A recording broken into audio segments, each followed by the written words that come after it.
Sir, ಮಾಫಿ ಸಾಕ್ಷಿಗೆ ಪವಿತ್ರ ಅವ್ರಿಗಾಗ್ಲಿ ಅಥವಾ ಈಗ ದರ್ಶನ್ ಅವ್ರಿಗಾಗ್ಲಿ ಅವಕಾಶ ಇಲ್ವಾ? ದರ್ಶನ್ದು ಇಂಟೆನ್ಷನ್ ಇಲ್ಲ ಅನ್ನೋದು ಮೇಲ್ನೋಟ ಚೆನ್ನಾಗಿ ಗೊತ್ತಾಗುತ್ತೆ. ಇವಾಗ ಮಾಡಿರೋ ಕೃತ್ಯದ ಜೊತೆಗೆ ಈ ಪನಿಷ್ಮೆಂಟ್ ಸಪ್ರೇಟ್ ಆಗುತ್ತೆ, ಮಲ್ಟಿಪ್ಲೇಯರ್ ಪನಿಷ್ಮೆಂಟ್ ಸಿಗುತ್ತೆ ಇವ್ರಿಗೆ. ಕಾನೂನಲ್ಲಿರ್ತಕ್ಕಂಥ ಒಂದು ಡಿಸ್ಅಡ್ವಾಂಟೇಜಸ್ ಅಂದರೆ ಈ ಮಾಫಿ ಸಾಕ್ಷಿಗಳು ಅಂತ ಹೇಳ್ಬೋದು. ಈ ಮಾಫಿ ಸಾಕ್ಷಿನೇ ಏನಾದರೂ ಸತ್ಯ ಅಥವಾ ಸುಳ್ಳನ್ನ ಮರೆಮಾಚಲಿಕ್ಕೆ ಬಂದಿದೆ ಅಂತ ಕೋರ್ಟಿಗೆ ಗೊತ್ತಾದಾಗ ಮುಂದೆ ಹೇಗಿರುತ್ತೆ? ಅವ್ರು ಸತ್ಯ ಹೇಳ್ತಾರೆ ಅಂತ ಏನಿಲ್ಲ, ಸತ್ಯನೇ ಹೇಳ್ತಾರೆ ಅಂತ ಹೇಳೋದಕ್ಕೆ ಆಗೋದೇ ಇಲ್ಲ.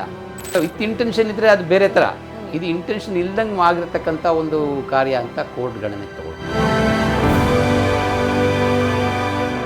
ಹಾಯ್ ಹಲೋ ನಮಸ್ಕಾರ ವೀಕ್ಷಕರೇ, ನೀವು ನೋಡ್ತಾ ಇದ್ದೀರಾ ಬಾಸ್ ಟಿವಿ ಸ್ಪೆಷಲ್. ನಾನು ಪಲ್ಲವಿ ಎನ್ ರಾಜ್. ಸೊ ವೀಕ್ಷಕರೇ, ನಿಮ್ಮೆಲ್ರಿಗೂ ಗೊತ್ತಿರೋ ಹಾಗೆಯೇ ನಟ ದರ್ಶನ್ ಅವರ ಕೇಸ್ನಲ್ಲಿ ಸಾಕಷ್ಟು ಡೆವಲಪ್ಮೆಂಟ್ಸ್ ಆಗ್ತಾ ಇದೆ. ದಿನದಿಂದ ದಿನಕ್ಕೆ ಬದಲಾವಣೆಗಳು ಕೂಡ ಆಗ್ತಾ ಇದೆ. ಈಗಾಗಲೇ ಕೋರ್ಟ್ ಕೂಡ ನಿನ್ನೆ ವಾದ ಪ್ರತಿವಾದವನ್ನು ಆಲಿಸಿ ಈ ತಿಂಗಳು 18ನೇ ತಾರೀಕಿಗೆ ಮತ್ತೆ ವಾದ ಪ್ರತಿವಾದವನ್ನು ಕಾಯ್ದಿರಿಸಿಕೊಂಡಿದೆ. ಸೊ ಪ್ರದೂಷ್ ಅನ್ನೋರು ಜೊತೆಗೆ ಇನ್ನೂ ಇಬ್ಬರು ಆರೋಪಿಗಳು ದರ್ಶನ್ ಅವರ ಒಂದು ಆಪ್ತರು ಆಗಿದ್ರು ಕೂಡ ಇವರು ಕೂಡ ಈಗ ಮಾಫಿ ಸಾಕ್ಷಿ ಮೂಲಕ ಬಂದಿದ್ದಾರೆ. ಸೊ ಅವರು ಹೇಳ್ತಾ ಇರೋದು ಏನು, ಜೊತೆಗೆ ಅವ್ರು ಹೇಳ್ತಿರೋದು ಎಲ್ಲವೂ ಕೂಡ ಕೋರ್ಟ್ ಅಕ್ಸೆಪ್ಟ್ ಮಾಡುತ್ತಾ, ಯಾಕೆ ಇಷ್ಟೊಂದು ದಿನಗಳು ತಗೊಳ್ತಾ ಇದೆ ಟೈಮನ್ನು, ಈ ರೀತಿಯಾಗಿ ಸಾಕಷ್ಟು ವಿಚಾರಗಳು. ಹಾಗೆಯೇ ಒಂದಷ್ಟು ಸಾಮಾಜಿಕ ಮಾಧ್ಯಮಗಳನ್ನು ನೋಡಿದಂತಹ ಅಭಿಮಾನಿಗಳಿಗೂ ಕೂಡ ಒಂದು ರೀತಿ ಭಯ, ಆತಂಕ, ಕಳವಳ ಕೂಡ ಪ್ರಾರಂಭ ಆಗಿರುವಂಥದ್ದು. ಎಲ್ಲ ವಿಚಾರದ ಬಗ್ಗೆ ನನ್ನ ಜೊತೆ ಮಾತಾಡಲಿಕ್ಕೆ ನನ್ನ ಜೊತೆಗೆ ನೀವೀಗಾಗಲೇ ನಮ್ಮ ಬಾಸ್ ಟಿವಿನ ನೋಡಿದಾಗ ಸಾಕಷ್ಟು ಈ ವಿಚಾರದ ಬಗ್ಗೆ ನಾವು ಫೋನೋ ಮೂಲಕ ಅಡ್ವೊಕೇಟ್ ಸರ್ನ ಕನೆಕ್ಟ್ ಮಾಡ್ಕೊಂಡಿದ್ವಿ. ಸೊ ಇವತ್ತು ನಾನು ಅವ್ರ ಜೊತೆಗೆ ನೇರವಾಗಿ ಅವ್ರನ್ನ ಭೇಟಿ ಆಗ್ತಾ ಇದ್ದೀನಿ. ಸೊ ಈ ಒಂದು ವಿಚಾರದ ಬಗ್ಗೆ ತಿಳ್ಕೊಳ್ಳೋಣ ಅಂತ. ಸೊ ಸದ್ಯಕ್ಕೆ ನನ್ನ ಜೊತೆಗೆ ಹಿರಿಯ ಅಡ್ವೊಕೇಟ್ ಆಗಿರುವಂತಹ ರವಿಶಂಕರ್ ಸರ್ ಇದ್ದಾರೆ. ಸೊ ಅವರು ಸಾಕಷ್ಟು ಮಾಹಿತಿಯನ್ನು ನಮಗೆ ತಿಳಿಸ್ಕೊಟ್ಟಿದ್ದಾರೆ. ಸೊ ಇವತ್ತು ಕೂಡ ಮುಂದೆ ಏನಾಗಬಹುದು, ಏನು ಕಾನೂನು ಸಂಕಷ್ಟ, ಕಾನೂನು ಹೋರಾಟವನ್ನು ದರ್ಶನ್ ಅವರು ಎದುರಿಸ್ತಾರೆ, ಈ ಕೇಸ್ನಲ್ಲಿ ಏನು ಡೆವಲಪ್ಮೆಂಟ್ಸ್ ಆಗಬಹುದು ಮುಂದೆ, ಸೊ ಈ ಒಂದು ವಿಚಾರದ ಬಗ್ಗೆ ಅವರು ತಿಳಿಸ್ಕೊಡ್ತಾರೆ. ಸೊ ಅವ್ರನ್ನ ನಾನು ಸ್ವಾಗತಿಸಿ ಕಾರ್ಯಕ್ರಮವನ್ನು ಪ್ರಾರಂಭ ಮಾಡ್ತೀನಿ. ಸರ್ ನಮಸ್ತೆ. ಸರ್ ನಮಸ್ತೆ, ಹೇಳಿ. ಹೇಗಿದ್ದೀರಾ ಸರ್? ಫಸ್ಟ್ ಕ್ಲಾಸ್, ಹೇಳಿ ಮೇಡಮ್. ಸರ್, ನನಗೆ ಒಂದು ಡೌಟ್ ಇತ್ತು. ಯೂಶಲಿ ಪರಪ್ಪನ ಅಗ್ರಹಾರದಲ್ಲಿ ಸಾಕಷ್ಟು ಆರೋಪಿಗಳಿರ್ತಾರೆ, ಅಪರಾಧಿಗಳಿರ್ತಾರೆ.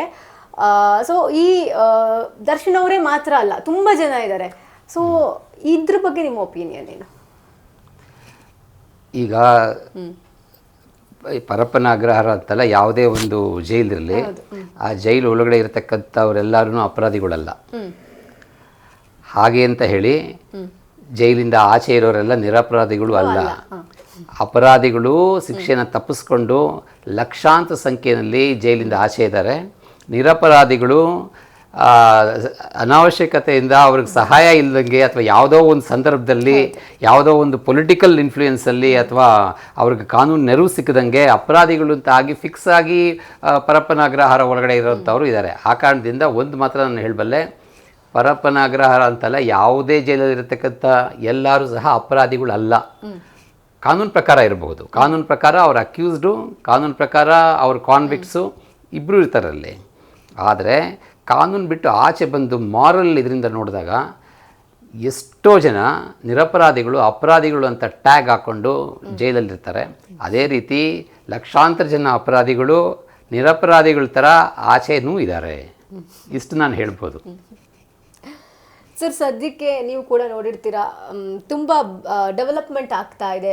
ಮಾಫಿ ಸಾಕ್ಷಿ ಟ್ರಯಲ್ ಆಲ್ರೆಡಿ ಕೋರ್ಟ್ ಟ್ರಯಲ್ ನಡೆಸಿ ಅಂತ ಹೇಳಿತ್ತು. ಆನಂತರದಲ್ಲಿ ಮಾಫಿ ಸಾಕ್ಷಿ ಅಂತ ರೀಸೆಂಟಾಗಿ ಬರ್ತಾರೆ, ಅದು ಅವರ ಆಪ್ತರು ಕೂಡ ಆಗಿದ್ರು. ಸೊ ಈಗ ಈ ಒಂದಷ್ಟು ಡೆವಲಪ್ಮೆಂಟ್ಸ್ನ ನೋಡಿದಾಗ ನಿಮ್ಮ ವಿಶ್ಲೇಷಣೆ ಏನು ಸರ್? ಕೇಸ್ ನಡೀತಾ ಇದೆ, ಈಗ ತ್ವರಿತಗತಿನಲ್ಲಿ ನಡೀತಾ ಇದೆ ಅಂತ ಹೇಳ್ಬೋದು. ಯಾಕೆಂದರೆ ಸುಪ್ರೀಂ ಕೋರ್ಟ್ ಆರ್ಡರ್ ಆದಮೇಲೆ 1 ವರ್ಷ ಗಡುವು ಏನು ಕೊಟ್ಟಿದೆ, ಅದರೊಳಗಡೆ ಕೇಸ್ ಮುಗಿಸೋವಂಥ ಒಂದು ಜವಾಬ್ದಾರಿ ಈಗ ಟ್ರಯಲ್ ಕೋರ್ಟ್ ಮೇಲೆ ಇರೋದ್ರಿಂದ ಕೇಸ್ನ ಸ್ವಲ್ಪ ಶೀಘ್ರಗತಿನಲ್ಲಿ ನಡೆಸ್ತಾ ಇದ್ದಾರೆ ಅಂತ ಗೊತ್ತಾಗತ್ತೆ ಮೇಲ್ನೋಟಕ್ಕೆ. ಆದರೂ ಸಹ ಶೀಘ್ರಗತಿಯಲ್ಲಿ ನಡೆಸೋದು ಜೊತೆಗೆ ಅದು ಕ್ಲಾರಿಟಿ ಮತ್ತು ಒಂದು ಲೀಗಲ್ ಕ್ಲಾರಿಟಿಯಿಂದ ಒಂದು ಏನು ನಮ್ಮದು ಲೀಗಲ್ ವ್ಯಾಲ್ಯೂಸ್ ಏನಿದೆ ಅದ್ರ ಪ್ರಕಾರ ಮತ್ತು ಕಾನೂನೇನಿದೆ ಕಾನೂನು ಪ್ರಕಾರ ನಡೆಸ್ಕೊಂಡು ಹೋಗಬೇಕು ಅನ್ನೋದು ಒಂದು ಆಶಯ. ಸರ್, ನಾನು ನಿಮಗೆ 2-3 ಸಲ ಫೋನು ತಗೊಂಡಿದ್ದೆ ಈ ಹಿಂದೆ ಇದೇ ಕೇಸ್ಗೆ ಸಂಬಂಧಪಟ್ಟಂತೆ. ಆಗ ನೀವೊಂದು ಮಾತು ಹೇಳ್ತೀರಾ, ಮಂಪರು ಪರೀಕ್ಷೆ ಅನ್ನುವಂಥ ಒಂದು ಮಾತು ಹೇಳ್ತೀರಾ. ಬಟ್ ಇದನ್ನ ಅವ್ರು ಯಾಕೆ ಅಷ್ಟು ತಗೊಳ್ತಾ ಇಲ್ಲ ಇದನ್ನ? ಅಂದ್ರೆ ಬೇಗ ಕೇಸಸ್ ಏನಾಗ್ತದೆ, ಈಗ ಮಾಫಿ ಸಾಕ್ಷಿ ಏನು ಹೇಳ್ತಾರೆ ಅದೆಲ್ಲ ನಿಜನೇ ಅಲ್ಲ ಅಥವಾ ಸುಳ್ಳು ಅಲ್ಲ, ಅಲ್ಲಿ ಏನಾಗಿದೆ ಅನ್ನೋದು ಗೊತ್ತೂ ಇಲ್ಲ ಯಾರಿಗೂ. ಅವ್ರು ಏನು ಹೇಳ್ತಾರೆ ಅದನ್ನ ಈಸಿಯಾಗಿ ನಂಬಕ್ಕಾಗಲ್ಲ. ಬಟ್ ಇದು ಬ್ರೈನ್ ಮ್ಯಾಪಿಂಗ್ ಮಾಡಿದ್ರೆ ಅದು ಆಲ್ಮೋಸ್ಟ್ ಎಲ್ಲ ಸಮಸ್ಯೆಗೂ ಪರಿಹಾರ ಸಿಗುತ್ತಲ್ವಾ, ಯಾಕೆ ಕೊಡ್ತಿಲ್ಲ ಅಂತ? ಅದು ಅಲ್ಲಿ ಪರಿಸ್ಥಿತಿ ಯಾವ ರೀತಿ ಇದೆಯೋ ಅದು ನಾವು ಹೇಳಲಿಕ್ಕೆ ಬರಲ್ಲ. ಆದರೆ ಒಂದಂತೂ ನಿಜ, ಈಗ ನಾವು ಸೈಂಟಿಫಿಕ್ಕಾಗಿ ಇನ್ವೆಸ್ಟಿಗೇಷನ್ ಮಾಡಬೇಕು. ಈಗ ಮಾಫಿ ಸಾಕ್ಷಿ ಅಂತ ಏನು ಬಂದಿದ್ದಾರೆ ಅವರು ಪ್ರತಿಕೂಲ ಸಾಕ್ಷಿಗಳಾಗ್ತಾರೆ ಪ್ರಾಸಿಕ್ಯೂಷನ್ಗೆ ಪ್ರತಿಕೂಲ ಸಾಕ್ಷಿಗಳಾಗ್ತಾರೆ. ಅಂದರೆ ಪ್ರಾಸಿಕ್ಯೂಷನ್ ಹೇಳಿರ್ತಕ್ಕಂಥ ಸ್ಟೇಟ್ಮೆಂಟ್ಗಳೆಲ್ಲ ಸರಿ ಇದೆ ಅನ್ನೋ ಥರನೇ ಇವರು ಮಾಫಿ ಸಾಕ್ಷಿ ಆಗ್ತಾರೆ. ಇದೊಂದು ಕಾನೂನಿನಲ್ಲಿ ಇದೊಂಥರ ಏನು ಹೇಳ್ತೀರಾ, ಕಾನೂನಲ್ಲಿರ್ತಕ್ಕಂಥ ಒಂದು ಡಿಸ್ಅಡ್ವಾಂಟೇಜಸ್ ಅಂದರೆ ಈ ಮಾಫಿ ಸಾಕ್ಷಿಗಳು ಅಂತ ಹೇಳ್ಬೋದು. It's A disadvantage. ಯಾಕೆಂದರೆ ಇದರಿಂದ ಸತ್ಯ ಆಚೆ ಬರೋದು ಅಷ್ಟರಲ್ಲೇ ಇರುತ್ತೆ. ನನಗೆ ಗೊತ್ತಿರೋ ಥರ ಆತ ಎಸ್ಕೇಪ್ ಆಗೋದಕ್ಕೆ, ಯಾರು ಮಾಫಿ ಸಾಕ್ಷಿ ಅಂತ ಬರ್ತಾರಲ್ಲ ಅವರು ಇದರಿಂದ ತಪ್ಪಿಸ್ಕೊಳ್ಳೋದಕ್ಕೆ ಅವ್ರ ಕಾನೂನು ಸಲಹೆಗಾರರ ಮೇಲೆಗೆ ಅಥವಾ ಅವರು ಏನು ವಿಶ್ಲೇಷಣೆ ಮಾಡ್ಕೊಂಡಿದ್ದಾರೋ ಪರ್ಸ್ನಲಾಗಿ ಅದ್ರ ಮೇಲೆ ಅವರು ಈ ಥರ ಮಾಫಿ ಸಾಕ್ಷಿ ಅಂತ ಬರ್ತಾರೆ. ಸೊ ಮಾಫಿ ಸಾಕ್ಷಿ ಅಂತ ಬಂದವರೆಲ್ಲ ಸತ್ಯನೇ ಹೇಳ್ತಾರೆ ಅಂತ ಹೇಳೋದಕ್ಕೆ ಆಗೋದೇ ಇಲ್ಲ. ಯಾಕೆಂದರೆ ಅವ್ರು ಮೊದಲೇ ಸ್ಟೇಟ್ಮೆಂಟ್ಸ್ ಕೊಟ್ಟಿರ್ತಾರೆ. ಯಾರು ಈ ಆರೋಪಿಗಳು ಏನಿದ್ದಾರೆ, ಇವಾಗ ಯಾರು ಮಾಫಿ ಸಾಕ್ಷಿಗಳಾಗಿದ್ದಾರಲ್ಲ ಅವರಿಗಾಗಲೇ ಸ್ಟೇಟ್ಮೆಂಟ್ಸ್ ಅಂತ ಕೊಟ್ಟಿರ್ತಾರೆ. ಆ ಸ್ಟೇಟ್ಮೆಂಟ್ಸ್ ಎಲ್ಲ ಸತ್ಯ ಅಂತಲೇ ಕೊಟ್ಟಿರ್ತಾರೆ ಅಲ್ವಾ. ಈಗ ಆ ಸ್ಟೇಟ್ಮೆಂಟ್ಗೆ ವಿರುದ್ಧವಾಗಿ ಪ್ರಾಸಿಕ್ಯೂಷನ್ ಸ್ಟೇಟ್ಮೆಂಟ್ ಪರವಾಗಿ ಕೊಡುವಂಥ ಒಂದು ಪರಿಸ್ಥಿತಿ ಇವಾಗ ನಿರ್ಮಾಣ ಆಗಿರುತ್ತೆ. ಸೊ ಈ ಮಾಫಿ ಸಾಕ್ಷಿ ಕೊಟ್ಟಿರೋದನ್ನು ಸತ್ಯ ಅಂತ ಹೇಗೆ ನಂಬ್ತೀರಾ? ಅದೇ ಸರ್, ಇವಾಗ ಕೆನಾಟ್ ಅಲ್ಲ, ನಾವು ಅಂತಲ್ಲ, ಈವನ್ ಕೋರ್ಟ್ ಶುಡ್ ನಾಟ್. ಅಂದರೆ ಯಾವಾಗಲೂ ಸಸ್ಪಿಷನ್ ಮೇಲೆ ನೋಡಬೇಕಾಗತ್ತೆ. ಯಾಕೆಂದರೆ ಅವ್ರ ಕ್ಯಾರೆಕ್ಟರ್ ಆ ರೀತಿ ಇರುತ್ತೆ. ಅವ್ರ ಕ್ಯಾರೆಕ್ಟರ್ ಯಾವ ರೀತಿ ಇರುತ್ತೆ ಅಂದರೆ ಅವ್ರ ಸ್ಟೇಟ್ಮೆಂಟ್ ಕೊಟ್ಟಾಗ ಒಂದಿರುತ್ತೆ. ಅವ್ರು ಯಾವ ರೀತಿ ನೋಡಿದ್ದಾರೆ, ಇದು ಈ ಕೊಲೆ ಆಗಿದೆಯಾ ಇಲ್ವಾ, ಕೊಲೆನಾ ಅಲ್ವಾ, ಇದು ಕಲ್ಪಬಲ್ ಹೋಮಿಸೈಡಾ ಅಥವಾ ಅಕಸ್ಮಾತಾಗಿ ಆಗಿರತಕ್ಕಂಥ ಸಾವ ಏನು ಅಂತ ಅವರು ಸ್ಟೇಟ್ಮೆಂಟ್ ಕೊಟ್ಟಿರ್ತಾರೆ. ಈಗ ಅದಕ್ಕೆ ವಿರುದ್ಧವಾಗಿ ಕೊಡುವಂಥ ಪರಿಸ್ಥಿತಿ ಅವರು ನಿರ್ಮಾಣ ಆಗಿದೆ. ಮಾಫಿ ಸಾಕ್ಷಿ ಅಂದರೆ ಪ್ರಾಸಿಕ್ಯೂಷನ್ಗೆ ಪ್ರತಿಕೂಲವಾಗಿರತಕ್ಕಂಥದ್ದೇ ಸ್ಟೇಟ್ಮೆಂಟ್ಗಳಿರುತ್ತೆ. ಇವಾಗ ಅವ್ರ ಮಾಫಿ ಸಾಕ್ಷಿ ಬಂದ್ಬಿಟ್ಟಿಲ್ಲ, ಇದೆಲ್ಲ ಆಗಿಲ್ಲ, ಇದು ಅಕಸ್ಮಾತಾಗಿರೋ ಸಾವು ಅಂತ ಹೇಳಿದ್ರೆ ಇವರು ಒಪ್ಕೊಳ್ತಾರೆ ಮಾಫಿ ಸಾಕ್ಷಿನ? ಸೊ ಆ ರೀತಿಯಾಗಿ ಕಾನೂನಲ್ಲಿ ಅದಕ್ಕೆ ಪಾಸಿಬಿಲಿಟಿ ಇದೆ. ಏನು ಮಾಫಿ ಸಾಕ್ಷಿ ಆಗಿ ಬರೋದಕ್ಕೆ ನಾನು ಹೇಳ್ದಂಗೆ ನಿಮಗೆ ಜಡ್ಜ್ಮೆಂಟ್ ಆಗೋದಕ್ಕೆ ಮುಂಚೆವರೆಗೂ ಸಹ ಇದೇನು ಜಡ್ಜ್ಮೆಂಟ್ ಆಗತ್ತೆ ಅನ್ನೋದಕ್ಕೆ ಸ್ವಲ್ಪ ದಿನಗಳ ಮುಂಚೆನೂ ಸಹ ಒಂದು ಅಪ್ಲಿಕೇಶನ್ ಹಾಕ್ಕೊಂಡು ನಾನು ಮಾಫಿ ಸಾಕ್ಷಿ ಆಗ್ತೀನಿ ಅಂತೇಳಿ he can try to become an approver. ಆಯಿತಾ? ಆದರೆ ಇದು ಕೋರ್ಟ್ನ ಗಣನೆಗೆ ತೊಗೊಳತ್ತಾ ಇಲ್ವಾ ಅನ್ನೋದು ಅದು ಕೋರ್ಟಿಗೆ ಬಿಟ್ಟಿರ್ತಕ್ಕಂಥ, ಆ ಕೋರ್ಟ್ ವ್ಯಾಪ್ತಿಗೆ ಬಿಟ್ಟಿರ್ತಕ್ಕಂಥ ವಿಚಾರ. ಅದರಲ್ಲಿ ಈ ಕೇಸಲ್ಲಿ ನಾವು ತಲೆ ಇಡೋದಷ್ಟು ಸಮಂಜಸನೂ ಅಲ್ಲ. ಈಗ ಮಾಫಿ ಸಾಕ್ಷಿಗಳೇನಾಗುತ್ತೆ, ನಾನು ಹೇಳ್ದಂಗೆ ಪ್ರಾಸಿಕ್ಯೂಷನ್ ಪರವಾಗಿ ಹೋಗೋ ಥರ ಒಂದು ಸ್ಟೇಜ್ ನಿರ್ಮಾಣ ಆಗುತ್ತೆ. ಸೊ ಅವ್ರು ಹೇಳಿರೋದನ್ನು ಸತ್ಯ ಅಂತ ಹೇಳ್ಬಿಟ್ಟು, ಈಗ ಪ್ರಾಸಿಕ್ಯೂಷನ್ನವ್ರು ಹೇಳಿರೋರು ಸತ್ಯ ಅಂತ ತೊಗೊಳಕ್ಕಾಗಲ್ಲ. ಎಲ್ಲ ಪೂರ್ತಿ ಟ್ರಯಲ್ ಆದಮೇಲೆ ಕೋರ್ಟ್ ಏನು ಹೇಳುತ್ತೋ ಅದು ಮಾತ್ರನೇ ಅದು ಜಡ್ಜ್ಮೆಂಟ್ ಅಂದರೆ ಏನು? ಜಡ್ಜ್ಮೆಂಟ್ ಅಂದರೆ ಅದು ಕೋರ್ಟ್ಗೆ ಬಂದಿರತಕ್ಕಂಥ ಜಡ್ಜ್ಮೆಂಟ್, ಅದೇ ಸತ್ಯ ಅಂತಲೂ ಹೇಳೋಕ್ಕಾಗಲ್ಲ. ಇವಾಗ ಜಡ್ಜಿಂಗ್ ಯಾವುದೋ ಒಂದು ವಿಷಯದ ಬಗ್ಗೆ ನಿಮ್ಮ ಜಡ್ಜ್ಮೆಂಟ್ ಏನು ಅಂತ ಕೇಳ್ತಾರೆ. ಆ ಜಡ್ಜ್ಮೆಂಟು ನಿಜಾನೂ ಇರ್ಬೋದು, ತಪ್ಪಾಗೂ ಇರ್ಬೋದು. ಸೊ ಆ ಕಾರಣದಿಂದ ಕೋರ್ಟ್ ಕೊಡೋ ಜಡ್ಜ್ಮೆಂಟೆಲ್ಲ ಕೂಡ 100% ಪರ್ಫೆಕ್ಟ್ ಅಂತ ಹೇಳಲಿಕ್ಕೆ ಬರಲ್ಲ. ಅದಕ್ಕೆ ಅದನ್ನು ಜಡ್ಜ್ಮೆಂಟ್ ಅಂತ ಕರೀತಾರೆ. Judgement itself is not perfect. ಅದು ನಾವು ಆ ವರ್ಡ್ ಪ್ರಕಾರನೇ ಡಿಕ್ಷನರಿನಲ್ಲಿ ನೀವು ಜಡ್ಜ್ಮೆಂಟ್ ಅಂತ ಏನು ಅಂತ ನೋಡಿದ್ರೆ ತೀರ್ಪು ಅಂತ ನಮ್ಮದ್ರಲ್ಲಿ ಹೇಳ್ತೀವಿ ತೀರ್ಪು ಅಂತ. ಆ ತೀರ್ಪು ಸರಿ ಇದೆಯಾ ಜಡ್ಜ್ಮೆಂಟ್ ಅನ್ನೋದಕ್ಕೆ ಅನಾಲಿಟಿಕಲ್ ಇದನ್ನು ನಾವು ನೋಡಿದಾಗ ಯಾವುದೇ ಒಂದು ತೀರ್ಪು ಸಹ 100% ಕರೆಕ್ಟಾಗಿದೆಯಾ ಅನ್ನೋದು ತರ್ಕಕ್ಕೆ ಬಿಟ್ಟಿರುವಂಥ ವಿಷಯ, ಕಾನೂನುಬದ್ಧವಾಗೂ ಸಹ. ಅದಕ್ಕೋಸ್ಕರನೇ ಏನಾಗುತ್ತೆ, ಜಡ್ಜ್ಮೆಂಟ್ ಅಂತಿಮ ಅಂತ ಇದ್ದರೆ ಟ್ರಯಲ್ ಕೋರ್ಟ್ ಇದೆ. ಟ್ರಯಲ್ ಕೋರ್ಟ್ ಮೇಲೆ ಆದಮೇಲೆ ತಿರ್ಗಾ ಅಪೀಲ್ಗೆ ಹೈಕೋರ್ಟಿಗೆ ಬರ್ತಾರೆ. ಹೈಕೋರ್ಟಿಂದ ಮತ್ತೆ ಅವರು ಡಬಲ್ ಬೆಂಚಿಗೆ ಬರ್ತಾರೆ, ಮತ್ತೆ ಸುಪ್ರೀಂ ಕೋರ್ಟ್ಗೆ ಹೋಗ್ತಾರೆ. ಇವಾಗ ಒಂದು ತೀರ್ಪು ಕರೆಕ್ಟಾಗಿದ್ದ ಪಕ್ಷದಲ್ಲಿ ಮತ್ತೇನಕ್ಕೋಸ್ಕರ ಇಷ್ಟು ಅಪೀಲ್ಗಳಿರುತ್ತೆ. ಸೊ ನಮ್ಮ ನ್ಯಾಯಾಂಗ ವ್ಯವಸ್ಥೆನೇ ಆ ರೀತಿ ಇದೆ. ಸೊ ಆ ಕಾರಣದಿಂದ ಈ ಮಾಫಿ ಸಾಕ್ಷಿ ಅನ್ನೋರ ಬಗ್ಗೆ ನನ್ನ ಅಭಿಪ್ರಾಯ, ಇದು ನನ್ನ ಅನಾಲಿಸಿಸ್, ಲೀಗಲ್ ಅನಾಲಿಸಿಸ್ ಏನಂತ ಹೇಳಿದ್ರೆ, ಅವ್ರು ಸತ್ಯ ಹೇಳ್ತಾರೆ ಅಂತ ಏನೂ ಇಲ್ಲ. ಸಂದರ್ಭಕ್ಕೆ ಅನುಗುಣವಾಗಿ ಆ ಇರತಕ್ಕಂಥ ಸಂದರ್ಭದಲ್ಲಿ ಆತ ತಪ್ಪಿಸ್ಕೊಳ್ಳೋದಕ್ಕೋಸ್ಕರ ಆತ ಏನಾದರೂ ಹೇಳಿರ್ತಾನೆ. ಅದನ್ನು ಸತ್ಯ ಅಂತ ಒಂದು ಬಿಂಬಿಸುವಂಥ ಇದು ನಡೆಯುತ್ತೆ. ಯಾಕೆಂದರೆ ಪ್ರಾಸಿಕ್ಯೂಷನ್ ಬಂದು ಅವ್ರನ್ನ ಒಪ್ಕೊಂಡಾಗ, ಪ್ರಾಸಿಕ್ಯೂಷನ್ ಏನೋ ಒಂದು ದಾರಿನಲ್ಲಿ ಹೋಗಿರ್ತಾರೆ, ಒಂದು ಇನ್ವೆಸ್ಟಿಗೇಷನ್ ಮಾಡಿರ್ತಾರೆ, ಆಯಿತಾ, ಡಾಕ್ಯುಮೆಂಟ್ಸ್ ಕಲೆಕ್ಟ್ ಮಾಡಿರ್ತಾರೆ, ಎವಿಡೆನ್ಸಸ್ ಕಲೆಕ್ಟ್ ಮಾಡಿರ್ತಾರೆ, ಮತ್ತು ಎಲೆಕ್ಟ್ರಾನಿಕ್ ಎವಿಡೆನ್ಸಸ್ ಕಲೆಕ್ಟ್ ಮಾಡಿರ್ತಾರೆ. ಇದು ಹೀಗೆ ಆಗಿರ್ಬೋದು ಅಂತ ಒಂದು ದಿಕ್ಕಲ್ಲಿ ಹೋಗ್ತಾ ಇರ್ತಾರೆ.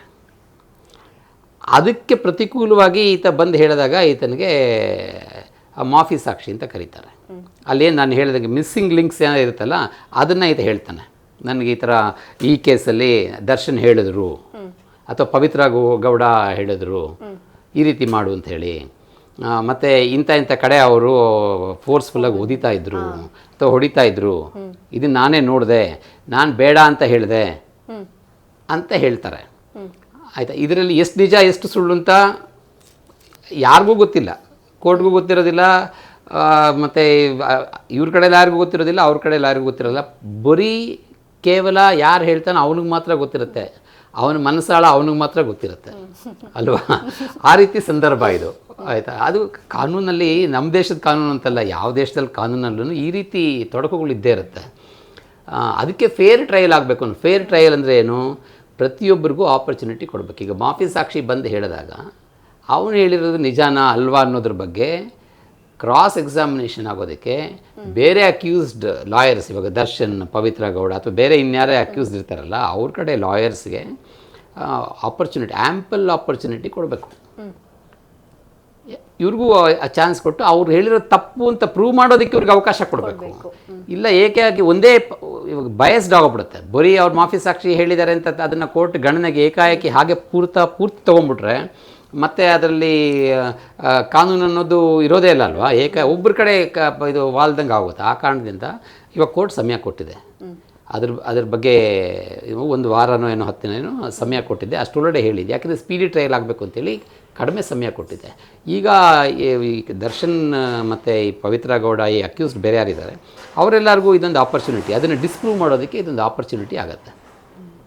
ಆ ರೀತಿ ಅದಕ್ಕೋಸ್ಕರ ನಾನು ಹೇಳೋದು, ಮಂಪರು ಪರೀಕ್ಷೆ ಮಾಡಿದ್ರೆ